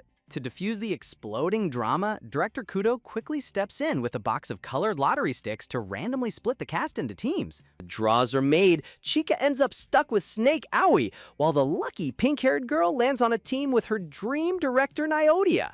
Holding up her red-tipped stick in dead silence, Miki stares at her assignment, anticipating whatever chaotic fate waits her next. Director Kudo drops the final bomb. For the next week, every team will be living together with the local village orphans, introducing 8-year-old Kazuto. Director Kudo drops the main bomb of the show, explaining that every team must choose one of the village's orphan children to stay with them at their home for the next week. Miki sees right through the production, knowing there's a hidden twist behind this selection process, while the rest of the cast decides to play rock, paper, scissors to pick first. Meanwhile, Chika is internally throwing a total temper tantrum because every single attempt to flirt with her dream guy Naoya keeps getting utterly ruined. Naoya effortlessly wins the game and picks the cheerful 5-year-old Hanako, securing a smooth start for his team. Snake in the Grass Aoi turns up his nose at the remaining children, privately complaining about how shabby they look, before putting on his fake charming face. Looking to avoid extra work, Chika picks 8-year-old Kazuto under the belief that an older kid will require way less babysitting. Sharp-eyed Miki instantly notices a subtle clue in Kazuto's photo showing he has a limp, utterly flabbergasting Director Kudo with her elite detective skills. Seeing that Kazuto has physical limitations, fake-hearted Aoi immediately backtracks and dumps Kazuto, using Chika's health as a pathetic excuse to grab 6-year-old Kaori instead. Livestream viewers immediately call out Aoi's despicable behavior, while Miki remains completely unbothered, accepting Kazuto without a single complaint. Just when they think they can catch a breath, Director Kudo drops another bomb. All their heavy luggage is being confiscated right on the spot. Behind the scenes, the production crew gets into a heated debate as they scramble to adjust the rules on the fly. Director Kudo officially announces they can only bring 2 personal items each, prompting Miki to drop into action mode and pop open her trunk. Before handing over her bag, Miki hilariously starts inhaling chips right in front of the camera, proving nobody comes between her and free food. Seeing Miki feast, her pink-haired teammate begs for a bite, prompting Miki to hand over snacks with the wisdom of a seasoned survivor. Director Naoya steps up like an absolute gentleman, offering his own bread to the hungry duo and earning instant legendary status in their eyes. Not one to enjoy a meal alone, Miki politely invites Naoya to join their snack circle, and he gracefully accepts. 30 minutes fly by as Miki devours her food like a beast while Naoya eats like royalty, leaving Aoi and Chika standing in the cold, starving and salty. As the chat debates Naoya's cold shoulder toward the drama duo, Aoi desperately asks Kudo about dinner, eager to escape his public embarrassment. While Aoi and Chika head off toward their destination, Miki and her team wrap up that glorious feast in pure bliss. Miki slurps down her remaining noodles, fully aware that reality shows are notorious for tricking contestants with fake promises of food. The variety show rookies naively ask Kudo if dinner really won't be provided, only to be met with the awkward silence of a producer who knows the brutal truth. Drop in pure tactical logic, Miki explains that since the entire village lacks electricity, expecting a warm, lavish dinner in total darkness is pure delusion. Miki calls out Kudo's suspicious expression, accusing him of plotting a classic survival challenge at the expense of clueless celebrities. Director Kudo breaks down in tears as Miki completely dismantles his secret show script before it even starts. As they pack their 2 allowed items for the week-long stay, Akchan goes for basics like lotion and underwear, while Naoya flexes his intellectual side with books. Noticing how useless books and lotion will be in a pitch-black village, Naoya cleverly swaps out a book for a rechargeable flashlight to save the day. When asked about her choices, Miki proudly reveals a bag stuffed with high-end snacks, declaring that in a survival situation, food is the ultimate currency. Generous as always, Miki shares her stash of chocolates with her teammates so they can win over the local kids right away. Walking through the quiet village at night, Miki tries to pry info out of her cameraman about her assigned living quarters and kid. Realizing the staff is sworn to secrecy, Miki stops asking questions just as they arrive at a spooky, rundown wooden house that looks straight out of a horror film. The live stream chat goes wild over the spooky house, while viewers check in on Chica facing her own haunted shack and Naoya striking gold with a cozy house. Entering the dimly lit room, Miki finds young Kazuto sitting alone by candlelight and immediately greets him with a warm, gentle smile. Though hesitant at first, Kazuto introduces himself and nervously accepts Miki's handshake, breaking the ice between them. Kazuto sweetly offers Miki the only decent futon in the house, showing his hospitality despite having almost nothing to his name. The live chat instantly explodes with hateful comments, accusing Miki of being a heartless diva for letting an injured kid cook while she sits back. Kazuto proudly presents a bowl of rice and braised meat, but Miki quickly catches the hungry, longing glint in his eyes and realizes he gave her his best food without saving any for himself. Misinterpreting her actions, the toxic chat completely loses its mind as Miki greedily devours the entire bowl of food right in front of the starving boy. Even Kazuto is stunned by her massive appetite, but Miki enthusiastically praises his cooking, leaving him flustered and proud. Flattering him further, Miki asks Kazuto if he'll be her personal chef for the week since she's terrible at cooking, giving the young boy a huge boost of confidence. Kazuto's face lights up with pure joy on the livestream as he happily promises to handle all the cooking, melting the hearts of viewers everywhere. To top it off, Miki hands him a piece of luxury chocolate, declaring Kazuto to be her very first official friend in the village. When Kazuto hesitates, thinking the candy's too costly, Miki assures him his homemade meal was worth 10 times more, encouraging him to enjoy a sweet reward before it melts. Experiencing the taste of luxury chocolate for the first time, Kazuto's eyes gleam with joy as Miki generously gifts him her entire remaining supply. Holding his cheeks with pure warmth, Miki teaches Kazuto that real friends share, instantly converting the entire hater chat into her biggest fan club. With Miki winning over the entire internet, the broadcast switches focus to see how Snake, Aoi, and Chica are faring at their assignment. Over at Kaori's house, Oi and Chica deliver super awkward fake greetings that leave live commenters cringing at their total lack of sincerity. When young Kaori politely invites them to rest on the futon, shallow Chica looks at the worn mat with absolute disgust and horror. Sitting in the humble home triggers painful childhood memories for Chica, bringing back the buried trauma of growing up in extreme poverty herself. Kaori proudly serves up a dish of heavy, greasy pork fat, making spoiled Chica reel back in complete nausea. In the ultimate display of disrespect, cold-hearted Aoi completely rejects the meal Kaori worked hard to prepare, leaving everyone in total shock. When you try to avoid a sketchy village meal by pulling the classic actress diet card, but the local kid takes it literally and saves it for tomorrow, you know you're in deep trouble. Chica tries to play it cool, but behind that polite smile, her inner chibi is throwing a full-blown temper tantrum. As Kaori trots away with the food, the live stream chat completely shreds Aoi and Chica for acting like entitled snobs. Viewers are calling out Aoi's total lack of fake charm, while praising Miki for being a relatable foodie queen.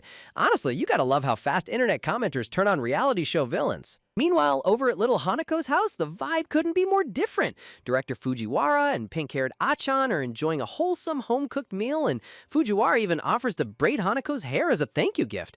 Talk about top-tier green flag behavior. As Fujiwara gently braids Hanako's hair, he casually drops that he used to do his little sister's hair back in the day. The live chat instantly loses its collective mind, swooning over his secret big brother charm, while Achan stands there completely mesmerized. Hanako looks into the mirror and gasps with delight at her super cute new pigtails.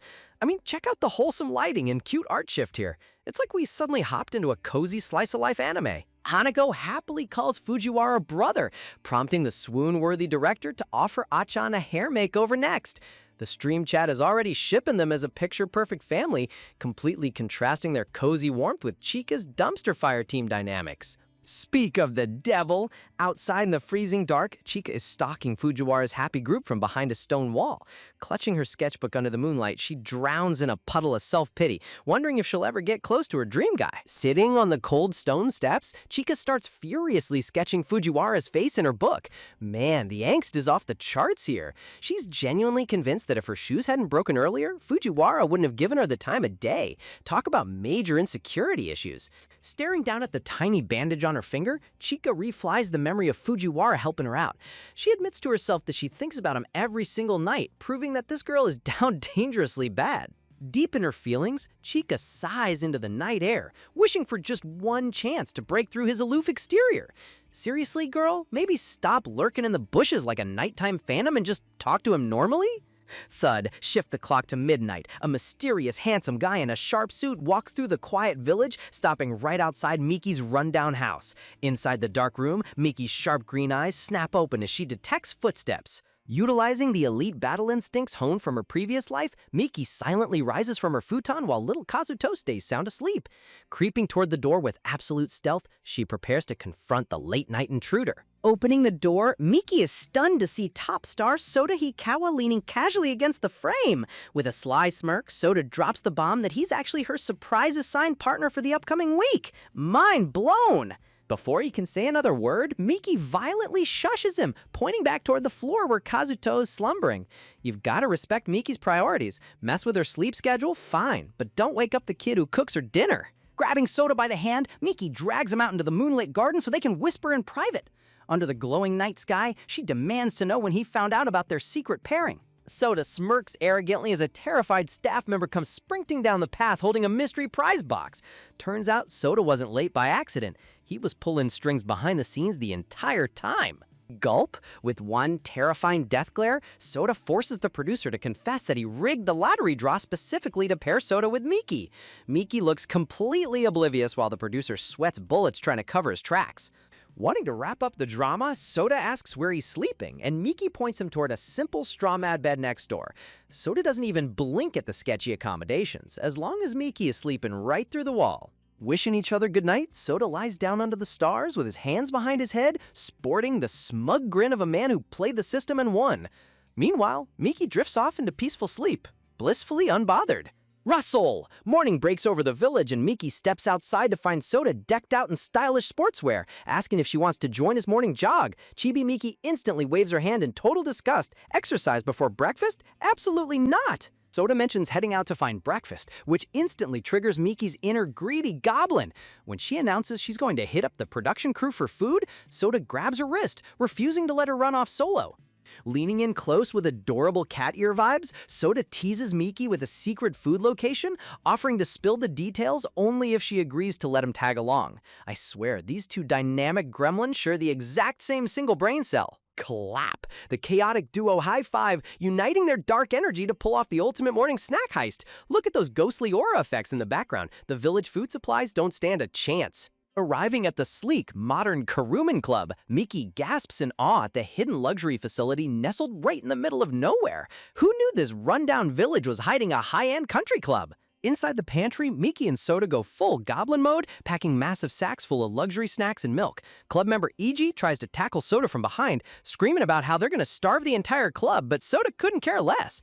Slinging the giant heavy sack over her shoulder like an absolute boss, Miki makes a break for the exit while IG stomps around in chibi rage. He screams that Soda has completely ruined his image ever since meeting Miki, which, honestly, he's not wrong. Looking like two criminal accomplices, Soda casually suggests stashing their stolen loot somewhere safe before Iji tracks him down. Miki gives him a smug nod of approval. There's no honor among food thieves. Tapping her chin in deep thought, Chibi Miki tries to figure out where to hide a sack of snacks that's literally bigger than her torso. Snap! A brilliant light bulb goes off above Miki's head as she comes up with the most shameless, chaotic hiding spot imaginable. Miki kicks open Achan's bedroom door at the crack of dawn, barging in with the massive food sack like Santa Claus. Poor Achan rubs her eyes in total confusion, stunned to see Miki and Soda standing over her bed. Untying the mega sack, Miki casually explains that since the production crew won't feed them, she brought her own feast. Meanwhile, Soda stands behind her looking like an overly handsome bodyguard. Achan's jaw hits the floor when she realizes top star Soda Hikawa is in her room. In a flash, her inner fangirl explodes as she imagines Soda and Miki bound by the red thread of fate. She's literally the president of their shipping fan club. Achan asks Soda if he showed up purely for Miki, but Soda cold shoulders her completely, grabbing a sandwich and declaring Achan looks way too energetic to need breakfast. Ouch! Talk about a brutal rejection. Turnabout is fair play as Chibi Achan grabs Miki's cheeks, whining hysterically about how mean Soda is while Miki sits there looking like an unbothered chill cat. Slam! The wooden door shatters open as AG smothers his hand against the wall, veins popping out of his forehead in absolute fury. Charging into the room, Chibi AG points a dramatic finger at the trio, demanding to know why they turned Akchan's room into a black market snack den. Stunned by the sudden intruder, Achan points right back at AG, screaming at him to get his loud self out of her personal space. IG crosses his arms, complaining about how small the world is. Seriously, the comedy timing in this panel is peak. These two argue like an old married couple already. Tug of war! AG and Achan literally start fighting over the giant food bag like primary school kids. Meanwhile, director Fujiwara and a camera guy walk into the room, casually setting up to film the ongoing chaos. Fujiwara instantly recognizes Soda from their award-winning film days, triggering a massive wave of hype in the livestream chat overlay. Viewers are begging for a movie sequel right on the spot. AG casually drops the nuclear bomb that Fujiwara is actually his older brother. The revelation hits Achan so hard that her soul literally leaves her body in total shock.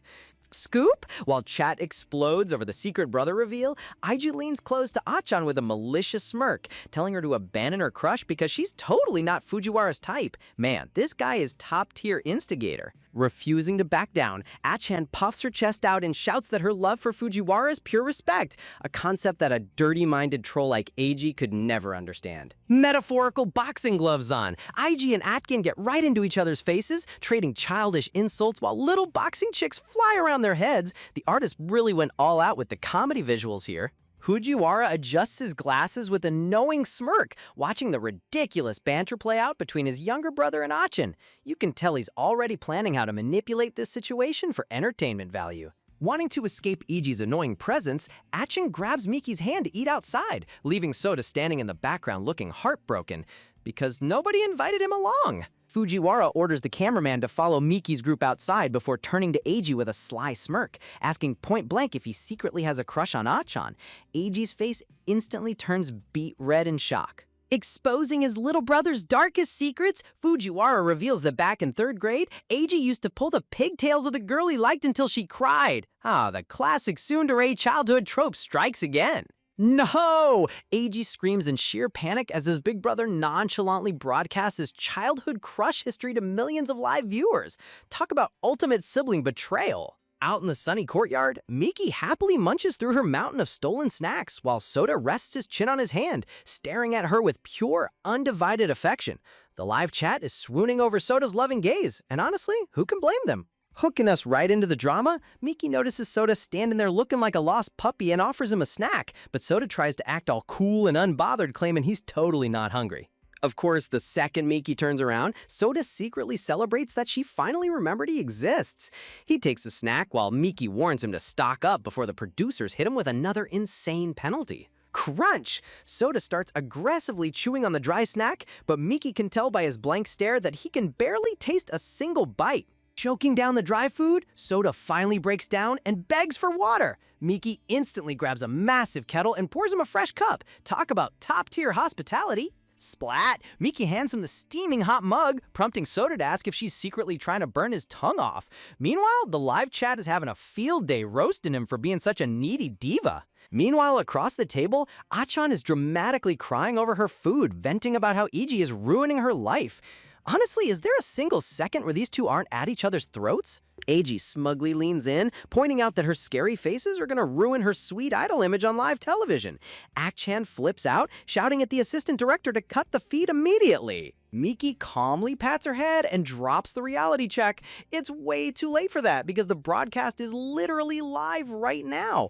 Cue Achan's soul leaving her body. Gasp! Achan drops her beloved rice ball in pure horror as the realization hits her. The chat is absolutely wheezing at her hilarious breakdown. Thud. Metaphorical arrows impale poor Achan as she drowns in self-pity, convinced her career as the nation's sweetheart is officially down the drain. Miki decides to take matters into her own hands, marching right up to the camera operator to inspect the live chat comments herself. She does not play around when it comes to controlling the narrative. Eiji watches Achan sulk in the background with a smirk, teasing that her reputation is completely ruined. But deep down, he's secretly thinking she looks kind of adorable when she's mad. Look at that subtle blush on Eiji's face. The artist knew exactly what they were doing here with the classic tsundere boy falling for the girl he torments. Miki turns her attention back to the production staff, demanding that they provide proper meals for all the kids and crew members instead of starving everyone for drama. When the staff stammers, Miki puts her foot down like a true boss lady. Soda steps up right beside her, backing her up and calculating exactly how many portions they need. Power couple energy. Miki even insists on securing food for Chika and Aoi's group, proving that beneath her cold exterior, she's got a heart of gold. The assistant director is literally sweating bullets. While the staff scrambles to call the main producer, we cut over to Chika and Aoi's team where complete chaos is unfolding. The director is tearing into them for being dead weight on stream. Chika looks ready to burst into tears, realizing that if viewers find out they had to borrow money and food from Miki, their public reputation will never recover. Just then, a poor local child named Kaori clutches a meager bowl of rice with tiny pieces of braised meat, looking utterly terrified in front of Chika. Tap, tap, tap. Another village kid comes sprinting over, excitedly telling Kaori to hurry over to Mickey's place because Mickey brought a whole feast for everyone. Chika instantly snaps, yelling at Kaori and warning her that eating Mickey's leftovers will give her an upset stomach. Talk about major bitter jealousy. The camera crew guy tries to calm the situation down, reminding Chika that blowing up on a poor kid is only going to make her look like a villain to the audience. He gently guides Kaori away from Chika's toxic energy, telling her to go join the other kids at Hanako's house where actual good vibes exist. Over at Miki's camp, the atmosphere is night and day. Miki, Soda, and Akchan arrive with massive sacks full of gourmet snacks and sandwiches, greeting the happy kids like absolute heroes. Aw, Miki hand delivers a delicious meal to little Kaori with a gentle smile. Achan wraps her arm around Miki, gushing over how sweet she is, while the live chat floods with heart emojis. Suddenly, the head director steps into the frame with a sinister, knowing smirk across his face. You just know he's plotting his next reality TV twist. Clearing his throat, the director announces strict new rules to the stream. Stealing staff food is strictly banned, and all contestants must figure out their own meal prep from here on out. Adjusting his glasses, he adds that while he won't give him a single scrap of food or material help, he's generously willing to offer parenting advice. Wow, thanks for nothing, boss. The chat immediately splits into Warzone. Fans love the gritty survival theme, while others call out the production team for treating the celebrities like factory workers. Clink! Unbothered by the new rules, the kids happily toast their juice boxes. Meanwhile, Miki proposes that everyone gather at Naoya's place since it has proper electricity and a working kitchen. Achan worries about how they're going to source real ingredients, but Miki gives her a confident smirk, telling everyone to sit back and let her handle the hunting strategy.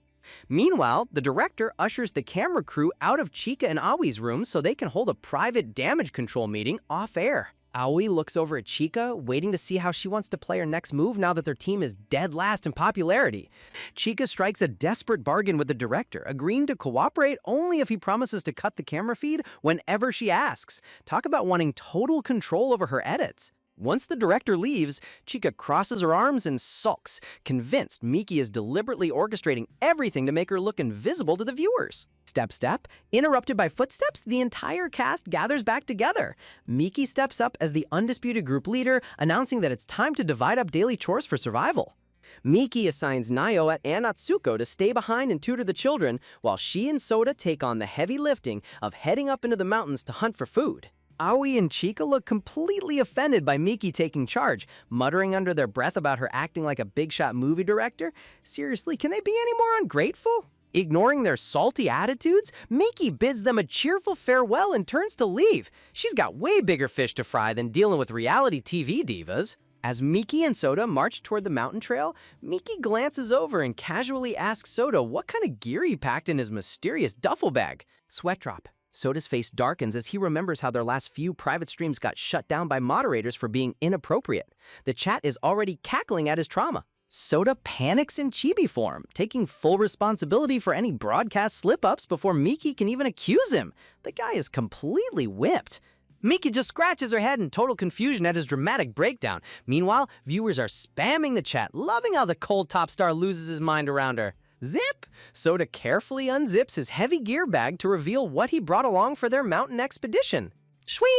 He pulls out an exquisite sheath-covered practice sword. Leave it to Soda to bring traditional martial arts weapons to a food-gathering mission. Miki's eyes light up as she takes the weapon, unsheathing it slightly to inspect the balance. Soda proudly explains it's a dummy blade built specifically for training drills. Unroll? Soda then unrolls a sleek leather pouch full of polished throwing darts. I swear, this guy prepared for an assassin mission instead of a berry-picking trip. Seeing Miki handle the blade with practiced ease, Soda notes with a soft smile that she seems surprisingly familiar with weaponry. If only he knew her past life secrets. Miki casually drops expert knowledge on katana design to the camera crew, causing the live chat to go wild, wondering if Soda and Miki are prepping for a historical action drama. As the duo prepares to enter the dense, foggy forest, the cameraman calls out in worry, warning them that the wild mountains are way too dangerous for amateur survivalists. Realizing their camera guy is practically passing out from exhaustion, Soda takes over filming duties so the poor cameraman can head back down, leaving Miki thrilled that they can finally hike at their own speed. Pushing deeper into the dense, overgrown forest, Soda holds up the camera like a pro vlogger, while Miki keeps her eyes peeled for potential supplies. Spotting a massive fallen tree blocking their path, Miki doesn't even hesitate. She glides over the obstacle with the effortless grace of a martial arts master. Landing smoothly amidst a shower of glowing petals, Miki turns back with a radiant smile, looking like an absolute goddess who just stepped out of a fantasy novel. Ba-doomp. Soda freezes in his tracks, completely spellbound as white butterflies swirl around her. Honestly, can you blame him for getting lost in those eyes? Turning back, Miki extends her hand towards Soda, offering to pull him up the steep slope with total boss energy. Soda's male ego takes a massive hit, but with the live chat already spamming praise for Boss Miki, he swallows his pride and takes her hand. Gasp! Miki hoists him up effortlessly, proving once again that she's the one carrying this entire survival mission on her back. Inspecting his palm, Miki casually remarks on how smooth and delicate Soda's hands are, causing the live chat to instantly explode with hilarious jokes demanding he reveal his secret abs. Sunlight filters through the lush forest canopy as the duo marches forward into prime foraging territory. Bingo! Miki's face lights up as she stumbles upon a massive patch of fresh bamboo shoots sticking out of the fertile soil. Channeling her inner gremlin, Chibi Miki rapidly uproots bamboo shoots at lightning speed, while Soda neatly stacks them inside his woven backpack. Deciding that veggies aren't enough for a proper feast, Miki pulls out Soda's throwing darts and orders him to wait behind like a loyal puppy, while she goes hunting. Exactly 30 minutes later, Miki returns triumphantly carrying a massive haul of wild chickens and fat rabbits, causing the live chat to go absolutely wild over her secret survival skills. Trekking back through the bamboo forest with a heavy basket on his back, Soda boasts that a week of this mountain lifestyle will put him in peak physical shape. Critical hit! Miki casually roasts him by saying he looks way too frail, warning that she doesn't want to carry him piggyback if his weak legs collapse. Offended to his very core, Soda grabs the camera back and stomps off in a huff while Miki stands there completely clueless about what she said wrong. Marching ahead in total drama queen style, Soda tries to prove his stamina while the live chat roasts his delicate ego into fine powder. Returning to camp with a literal mini-zoo in their arms, the production crew and other contestants stand there with their jaws on the floor. Seeing that Chica and Aoi are nowhere to be found, Miki generously decides to share their massive bounty with everyone currently present. Atsuko immediately volunteers to be the official taste tester, openly admitting she's a total biohazard in the kitchen. Looking at the live squawking chickens, Naoya nervously admits that his pampered celebrity lifestyle never prepared him to actually prep wild game. Naoya makes a slice gesture across his throat, suggesting Soda handle the dirty work since he brought martial arts weapons along. Atsuko sneaks over to Miki, whispering in concern about why Soda looks like he's about to enter his villain arc. Miki tilts her head in total confusion, innocently claiming she spent the entire mountain trip pampering and spoiling him. Tire tracks. Atsuko's brain short-circuits at Miki's total lack of romantic awareness, while Naoya awkwardly holds a live chicken in the background. As Miki scratches her head wondering what went wrong, Soda creeps up behind her with a chicken under his arm, emitting a terrifying dark aura. Atsuko panics in chibi form, silently begging Miki to stop poking the sleeping dragon before Soda completely loses it. In a hilarious moment of divine comedy, Chibi Miki transforms into a holy Buddhist monk, praying for the souls of the animals they're about to feast on. Cut to lunchtime. Everyone sits around a glorious spread of cooked dishes and steamed buns right as the empty-handed duo of Aoi and Chica wander back in. Put on the spot, Chica pulls out her best tragic actress face, claiming she couldn't bring herself to ask the poor villagers for food. Atsuko doesn't buy her fake sob story for a single second, sarcastically pointing out how impressive it is that Chika magically reappeared right when lunch was served. Snap! Bitter and humiliated, Aoi suddenly grabs little Kaori by the arm, trying to drag her away from Miki's feast back to their empty house. When Atsuko tries to intervene, Inoue snaps back like a defensive bully, scolding poor Kaori for wasting food at home when she hasn't even eaten. Tightening his grip on the terrifyingly small child, Aoi glares at everyone with a dark, toxic expression, telling them to mind their own business. Tears! Poor little Kaori breaks down sobbing, begging to go home just so the scary adults stop fighting over her. Atsuko explodes in rage at Aoi's disgusting behavior, while the live chat instantly turns on him for exposing his true toxic colors on live broadcast. As Aoi tries to force his way through, Miki steps into his path with cold, terrifying eyes and demands he release the child immediately. Snap! Refusing to back down, Aoi aggressively grabs Miki's arm, but Miki instantly counters with a lethal martial arts wristlock that sends him screaming to his knees. Keeping Aoi pinned with a single hand, Miki calmly instructs Nyoa and Atsuko to escort the children safely inside the house. Nyoa nods solemnly and takes the kids inside, shielding them from the intense drama unfolding in the courtyard. Agony. Aoi howls in pain, screaming that Miki is about to snap his wrist, but Miki just stares down at him, deciding to play along with his dramatic performance. Applying a tiny bit more pressure, Miki watches as Aoi collapses onto the dirt, wailing like a giant toddler about a broken arm. Glow. Pretending to use mystical, spiritual healing, Miki places her hands over his wrist while Soda watches in the background with peak amusement. Aoi hysterically demands a doctor while the clueless cameraman panics and Soda stands there completely unbothered by the fake drama. Miki steps forward with a fake sweet smile, offering to heal his broken bone herself before the paramedics arrive. Swish! Miki feints a rapid strike toward his face, causing Aoi to instinctively block with his supposedly broken arm like a reflexes master. Caught red-handed in his pathetic lie, Aoi stammers in complete embarrassment while Miki looks down on him with absolute disdain. Chibi Miki mockingly ponders if her guardian spirits miraculously healed his broken bones, while Soda snickers into his hand at Aoi's utter humiliation. Bantering back and forth like a power couple, Miki and Soda sarcastically praise the unexplained medical miracle while Aoi burns in shame. Ever wondered what happens when an arrogant reality TV diva tries to fake a dramatic injury on live stream only to get completely exposed by the universe? Well, welcome back to the absolute circus. While Aoi is stuck sulking in full clown gear, the live chat is having the time of their lives, crowning Miki and Soda as the absolute power duo of mountain survival. Look at these two proud gremlins showing off their massive haul of mountain bamboo shoots. You gotta love how Miki and Soda go from breaking wrists to looking like adorable, hardworking farmers in literally 5 seconds flat. Back at the courtyard, an actual doctor examines Aoi's supposedly shattered wrist, only to deliver the most anticlimactic news ever. It's not broken at all, just slightly sprained. Aoi's dramatic acting career just died a very painful death in front of thousands of viewers. Meanwhile, Atsuko looks at Miki with absolute sparkling idol worship in her eyes, praising her top-tier martial arts skills. Miki just casually flips her hair like a boss, claiming she barely even applied any pressure on the guy. The doctor doesn't even try to hide his sarcasm, politely roasting Aoi by suggesting his wrist pain might just be early-stage rheumatism. Aoi completely loses his mind, accusing the doctor of being a fake while the surrounding crew tries not to burst out laughing. Talk about a total backfire. Fuming with pure rage and embarrassment, Aoi shoves his hand toward the camera crew, hysterically demanding they shut off the broadcast. But the live chat is merciless, flooding the screen with comments calling him out for being a toxic sore loser. Deciding to completely ignore the drama queen, Miki cheerfully calls everyone over for lunch. With a warm sun shining over the rural courtyard, the whole crew gathers around a massive table loaded with delicious dishes, while the kids happily play nearby. As everyone digs in, Nyoya casually drops a $1 million question, asking Miki if she bothered to get a legal IOU note when she lent Aoi that massive 70 million yen back in the day. Miki just munches on a juicy chicken drumstick and bluntly reveals she didn't get a single piece of paper. Naya sighs, noting that they must have been pretty close for her to trust him with that much cash. Right beside her, Soda drops into total silence, crossing his arms with a dark, brooding expression that practically screams jealousy. Miki immediately sets the record straight, explaining that while they were friendly back then, there was never a single spark of romance.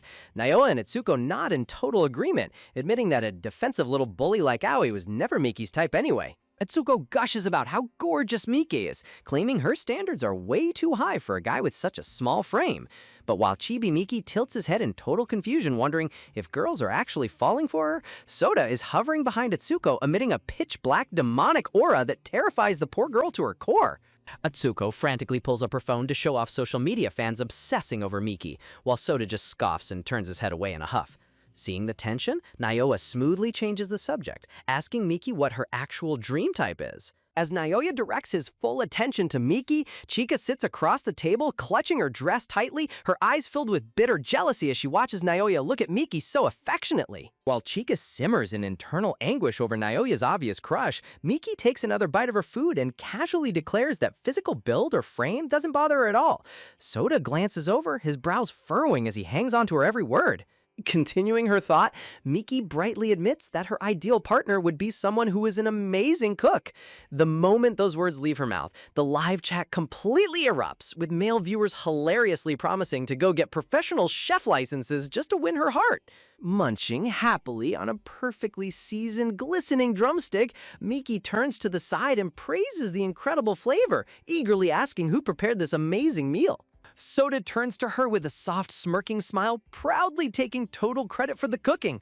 Miki's jaw drops in absolute shock, while Atsuko lets out a squeal, completely loving the romantic atmosphere building up between them. Facepalm! But leave it to dense Queen Miki to ruin the romantic mood. Instead of swooning, she gives Soda a big thumbs up and offers to invest cash if he opens a restaurant, causing Soda to deflate in total disappointment, while the others jump in to offer investments too. Poor Soda wanted romance points, not venture capital. Shifting the spotlight, Naoya casually asks Atsuko what her ideal type of guy is, prompting Atsuko to lean her head on her hand with a sweet, daydreamy expression as she ponders the question. Before she can answer, Naoya slyly hints that she seems suspiciously close with Eiji lately. The moment Eiji's name gets brought up, Atsuko's face turns bright red as she instantly jumps in her seat. Flustered beyond belief, Chibi Atsuko flails her arms and screams that she could never be interested in a brat like Eiji. Naoya just chuckles warmly under his breath, silently wishing Eiji good luck because he's got a massive hill to climb with this tsundere. Turning the tables right back, Atsuko asks Naoya about his own taste in women. Naoya pauses, gazing off into the distance as he seriously contemplates his answer. Seeing a tiny dab of sauce on Miki's cheek as she eats her chicken drumstick, Naoya points it out with a gentle, charming smile. In the background, Chika's heart breaks into a million pieces seeing Naoya pay such close attention to Miki. But before Naoya can even make a move to touch her face, Soda instantly swoops in with lightning-fast speed. Swipe! Soda gently grabs a napkin and delicately wipes the sauce off Miki's mouth himself, softly warning her to eat slowly since nobody is going to steal her food.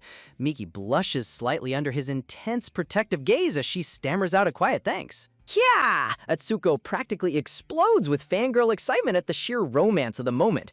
After finishing their meal, everyone works together to clear the long table as night begins to fall over the peaceful village. Outside near the courtyard, Chika tries to help by moving a heavy wooden bench, but she accidentally stubs her hand, causing tears of frustration to burst from her eyes as she laments how nothing is going right for her today. Naoya strolls over asking if she needs a hand, but freezes in surprise when he catches sight of her crying silently under the evening light. Panicking, Chika quickly wipes her tears and puts on a fake smile before hurrying away, leaving Naoya standing there in deep thought as he watches her retreat into the dark. Beep! The night director announces over the loudspeaker that it's officially bedtime for all contestants. But Miki, sneaky as ever, grabs a bowl and some towels and tiptoes out toward the secluded river in the dead of night. Crouching on the rocky bank under the moonlight, Miki smirks to herself, realizing that with everyone asleep, she finally has the perfect opportunity to take a quiet, refreshing bath in the wild. Splash! Stripping down and wrapping herself in a crisp white bath sheet, Miki glides gracefully into the cool, crystal-clear river water. Swimming under the illuminated blue ripples, Miki opens her eyes under the water, enjoying the peaceful tranquility of the night, despite the low visibility. But as she glides deeper, Miki's hand accidentally brushes against something firm and smooth wrapped in cloth. Chibi Miki pauses in total confusion, wondering what random underwater object she just grabbed hold of. Grab! Out of nowhere, a strong hand lunges through the dark water and grips Miki's shoulder from behind. Shocked, Miki breaks through the surface in a massive wave of foam. A powerful arm instantly wraps around her waist, pulling her flush against a warm, drenched chest. Drip dropping with water, a shirtless guy with wet, slicked-back hair looms right behind her, panting heavily into the night air. Miki spins around in utter shock, her jaw practically hitting the water when she realizes the mysterious river phantom holding her so tightly is none other than Soda. Under the soft glow of the moon, Miki stares wide-eyed at his dripping chest and gorgeous wet face, completely mesmerized for a split second. Dad-hump. Soda's heart thumps like a war drum in his chest as a deep crimson flush spreads across his face, realizing just how dangerously close their bare shoulders are in the moonlit stream. Trying to play it off like a total casual, Miki laughs and asks if he's taken a late-night bath too, reaching out to tease him about how easily he blushes. Soda flinch turns his head away, trying desperately to hide his burning red face. Light bulb. Suddenly, the dots connect to Miki's brain, and her chibi eyes widen in absolute horror as she realizes exactly what body part she accidentally grabbed underwater just a few seconds ago. Snap! Before she can escape, Soda tightly clamps his hand around her wrist, glaring down at her with a mix of embarrassment and intense authority. Realizing she's dead meat, Miki instantly puts her hands together underwater, bowing repeatedly like a penitent monk and begging for mercy, while agreeing to take whatever punishment he deems fit. But as Soda crosses his arms, trying to look intimidating, Chibi Miki nervously points out that their bath towels are slipping off fast, warning that if they don't cover up, they're both going to get arrested for public indecency. Soda screams back in absolute embarrassment, telling her to shut up. Standing in the waist-deep water, Soda takes a deep, ragged breath, trying his absolute best to calm his racing pulse and compose his frazzled mind. Deciding that dunking their heads in cold water is the only way to kill the insane awkwardness, Soda suggests they dive under, and both of them plunge back into the river together with a loud splash. Underwater, Soda swims gracefully like a merman, floating above Miki and reaching his hand down toward her in the glowing blue depths. Look at the lighting underwater here! The artist went all out, making Soda look like an ethereal anime protagonist. But behind that intense look, Soda is definitely overthinking every single life choice that led him to this river. Gurgle! Suddenly, karma strikes. Soda accidentally swallows a mouthful of river water and starts choking underwater. Seeing him flounder, Miki freaks out, thinking she's going to be named the main suspect in his drowning, so she grabs him and blasts toward the surface like a torpedo. Crash! Bursting through the surface in a massive shower of water, Soda coughs his lungs out, clutching his chest and wheezing that he literally thought he was about to meet his ancestors. Talk about the most chaotic romantic bath in manhwa history. Talk about dropping right into pure chaos as a soaked, shirtless Soda groans for Miki to let go of his arm, while Miki's brain completely short-circuits underwater, realizing she's still clutching onto him. In full chibi mode, Miki squints and strokes her chin, trying to mentally calculate what mysterious object she actually grabbed on in the dark riverbed. Cut to Soda's flushed, sweat-dripping face as he bites his lip in absolute agony, while Miki's inner panic starts hitting critical mass. Speed lines explode across the panel as Miki's eyes go wide with pure horror, finally connecting the dots on whose private property she just handled underwater. Instantly throwing up her fingers in a dramatic pledge of innocence, Chibi Miki screams to the heavens that it was an honest mistake and she's totally not a pervert.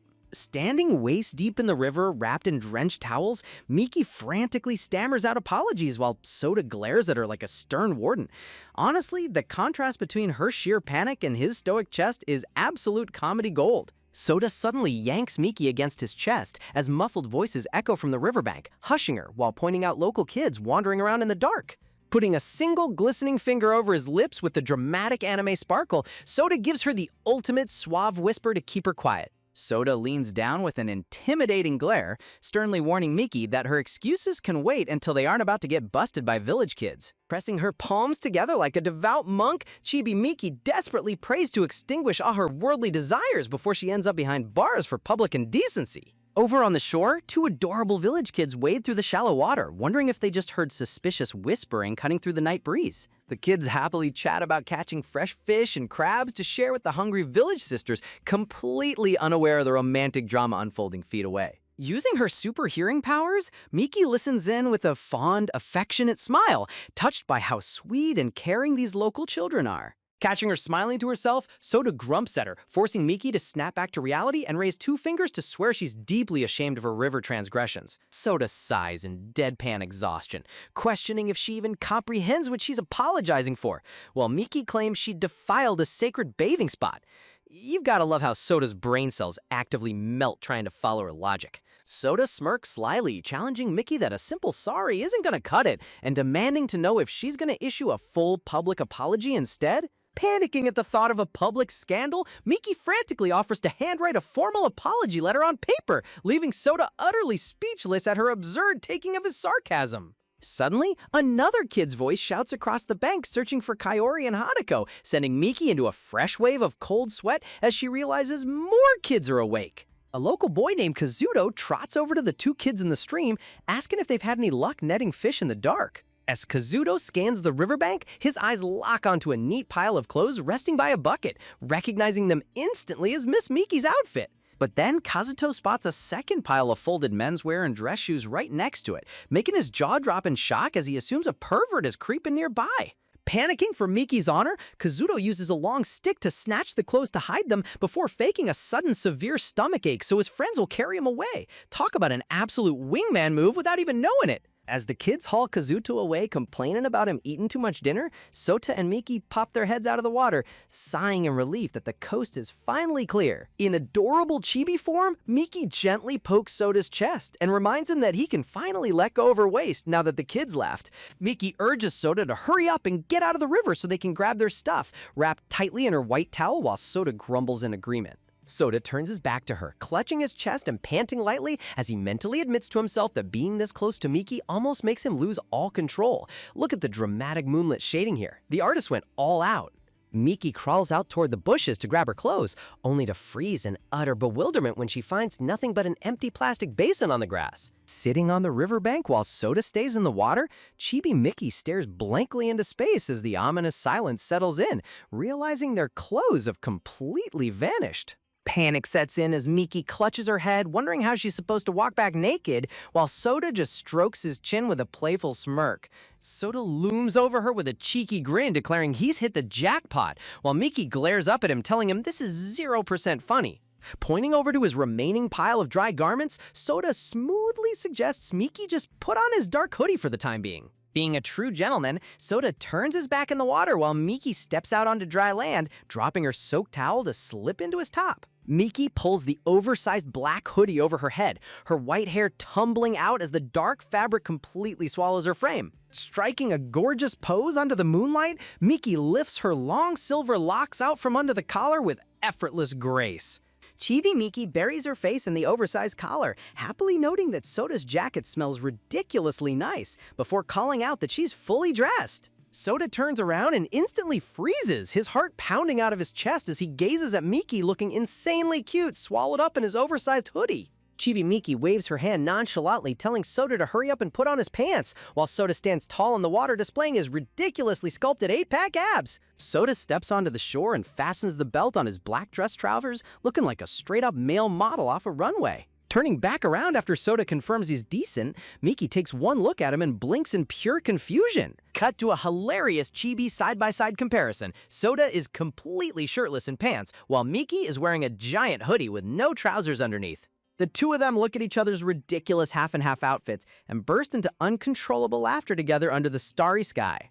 Realizing their situation, Miki pouts that sharing one outfit makes them look 10 times more suspicious, blaming the show's crew for stealing their clothes, though Sota insists it's just karma catching up to her. Sota teasingly reminds her not to forget her promised written apology letter, while Chibi Miki huffs that nobody likes a guy who holds petty grudges. Sota reaches out and gently pulls the hoodie over Miki's head, prompting Chibi Miki to complain that he's treating her like an overly fluffy pet dog.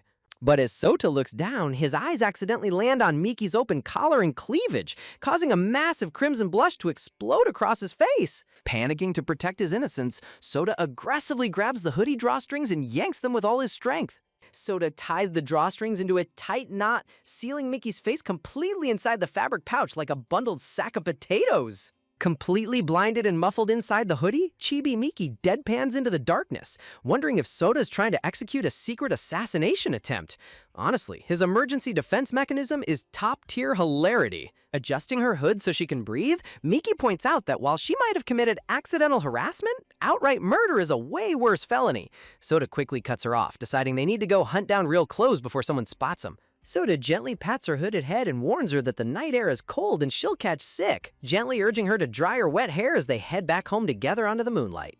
Ever found yourself trapped on a low-budget reality show, wearing your crush's oversized hoodie while plotting a top-secret morning mission just to avoid public embarrassment?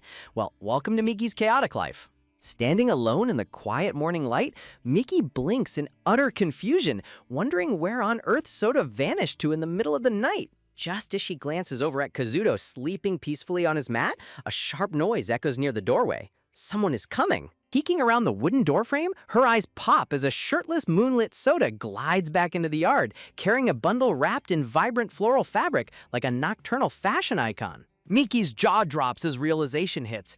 Did this absolute heartthrob actually wander into the dark village half naked just to hunt down a fresh outfit for her? Stepping outside under the glowing moon, Miki asks if he really went clothes hunting, only for Soda to casually hand her a towel while deadpanning that her old garments were far too muddy to wear. He passes her the colorful bundle, telling her to slip into these for now. Honestly, watching a guy display a full set of abs while handing over vintage village fashion is peak webtoon logic. Miki inspects the loud floral pattern in complete disbelief, wondering how Soda managed to pull traditional women's village clothes out of thin air. Flashing a bright, grateful smile, she thanks him and promises to change into the new outfit right away. Before she can take a single step, Soda's hand shoots out, grabbing her wrist with total authority and telling her to follow him. He leads her down a narrow, shadowy alleyway behind the stone wall, instructing her to change out of sight so they don't wake the sleeping kid inside. Miki looks at his back in fond awe, mentally complimenting him for being surprisingly thoughtful despite his stoic demeanor. Moments later, Chibi Miki proudly steps out wearing a blinding red jacket over a loud, colorful floral dress that looks straight out of an 80s sofa catalog. Meanwhile, Soda reclaims his dark hoodie, slinging the fabric back over his shoulders like a moody anime protagonist. Pulling the hood over his head, he effortlessly transforms back into a walking fashion model, proving some people look good in literally anything. Softly, Soda reaches out and gently rests his palm on top of Miki's head, giving her hair a soft, tender pat that completely catches her off guard. Under the starry night sky, he softly runs his fingers through her silver locks, whispering that her hair's finally dry and calling her sweet. Talk about an unexpected romantic moment. Blushing furiously, Miki wipes away a stray tear of pure overwhelm, stunned by how unbelievably smooth he can be when he wants to. In full chibi mode, Miki grabs Soda's hands and dramatically bows, praying that the kind-hearted Soda will forgive her accidental river antics from earlier. But Soda just crosses his arms with a ruthless scowl, informing her that the deadline for her written apology is tomorrow morning, and it better be at least 1,000 words. Speedlines explode in Miki's brain as she screams in horror, while Soda nonchalantly struts away, leaving her fuming in his wake.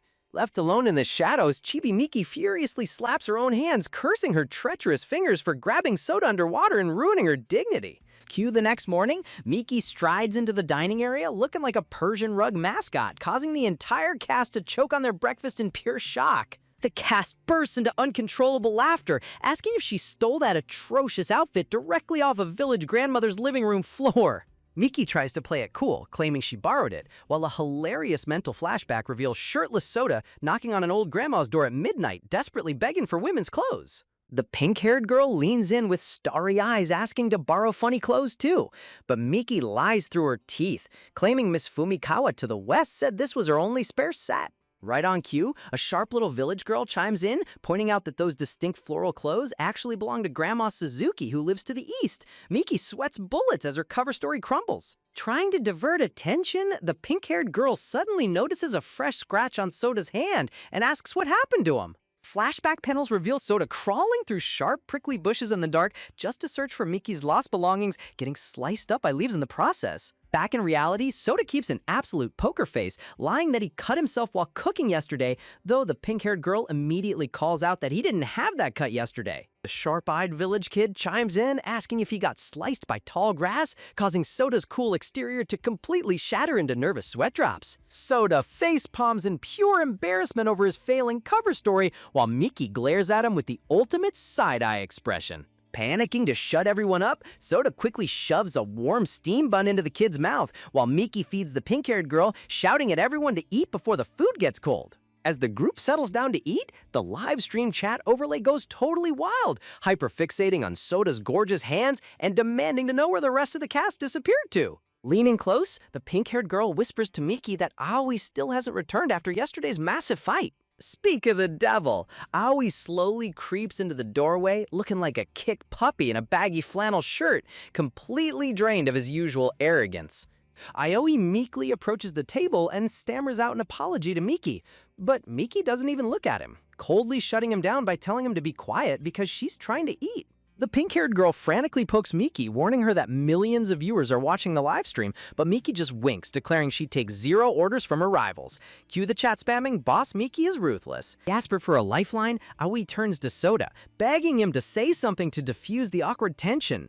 Instead, Soda completely ignores him, sweet-talks Miki by asking if she wants seconds, and then glances at Aoi with ice in his eyes, telling him to get out of the way. Talk about total emotional damage. Aoi loses his mind, screaming that everyone is treating him like a joke before storming out while crying that he's quitting the entire show. With Aoi gone, Chika casually slides into his empty chair at the table, asking if she can join the peaceful breakfast squad. Suddenly, the show's stressed-out producer sprints over in chibi form, pressing his hands together and begging Miki to forgive Aoi so the show doesn't collapse. Miki stands her ground, stating that if Aoi wants to rage quit, that's his problem, and Soda instantly backs her up like a loyal bodyguard. But then, a mischievous glint flashes in Miki's eyes as she points out that the production team is actually responsible for yesterday's chaos too. The manager gulps in terror, sweating profusely as he asks what kind of terrifying logic she's about to drop on him. Miki drops a masterclass in corporate negotiation, arguing that a lack of budget makes cast members bitter,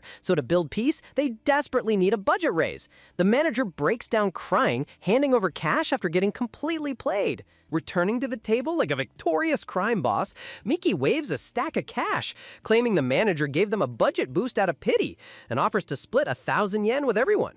The guy with glasses chuckles, noting the producer definitely surrendered that money under extreme duress, while Miki giggles that whenever they run broke, they can just fake more cast drama. Turning to Chika with an evil smirk, Miki instructs her to pick a fake fight next time so they can milk the producers for even more cash, leaving Chika utterly horrified by Miki's villainous genius. Just when the show's staff tries to put a hard stop on giving out any extra money, Soda steps right into the spotlight and calmly offers to lend a helping hand, instantly shifting the entire energy of the room.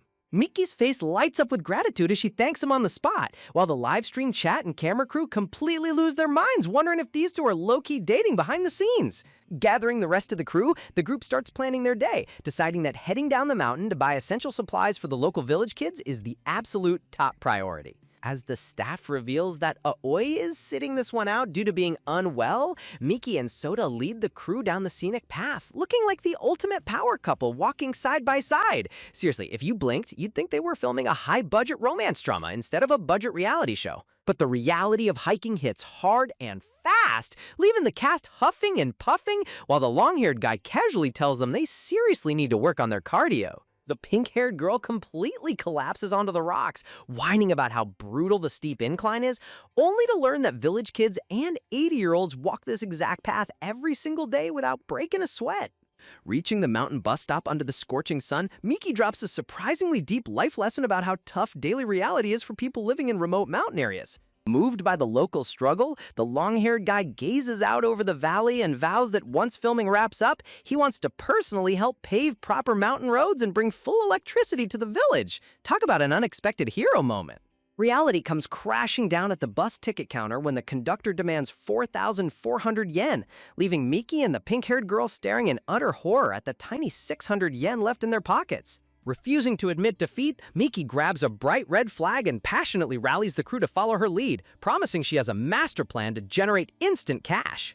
As Miki struts ahead, the long-haired guy checks in with Soda, asking if he genuinely trusts her crazy scheme, to which Soda casually flexes that Miki has better street-smart survival instincts than the rest of them combined. When Naoya tries to brag about cooking dinner the night before, Soda utterly destroys his ego with a deadpan reality check, pointing out that pressing start on a rice cooker barely counts as culinary skill. Honestly, Soda's dry insults are easily the best part of the show. Spotting a massive banner advertising a local obstacle race with an eye-watering 200,000 yen grand prize, Miki's eyes instantly turn into cash signs as she points straight to the arena.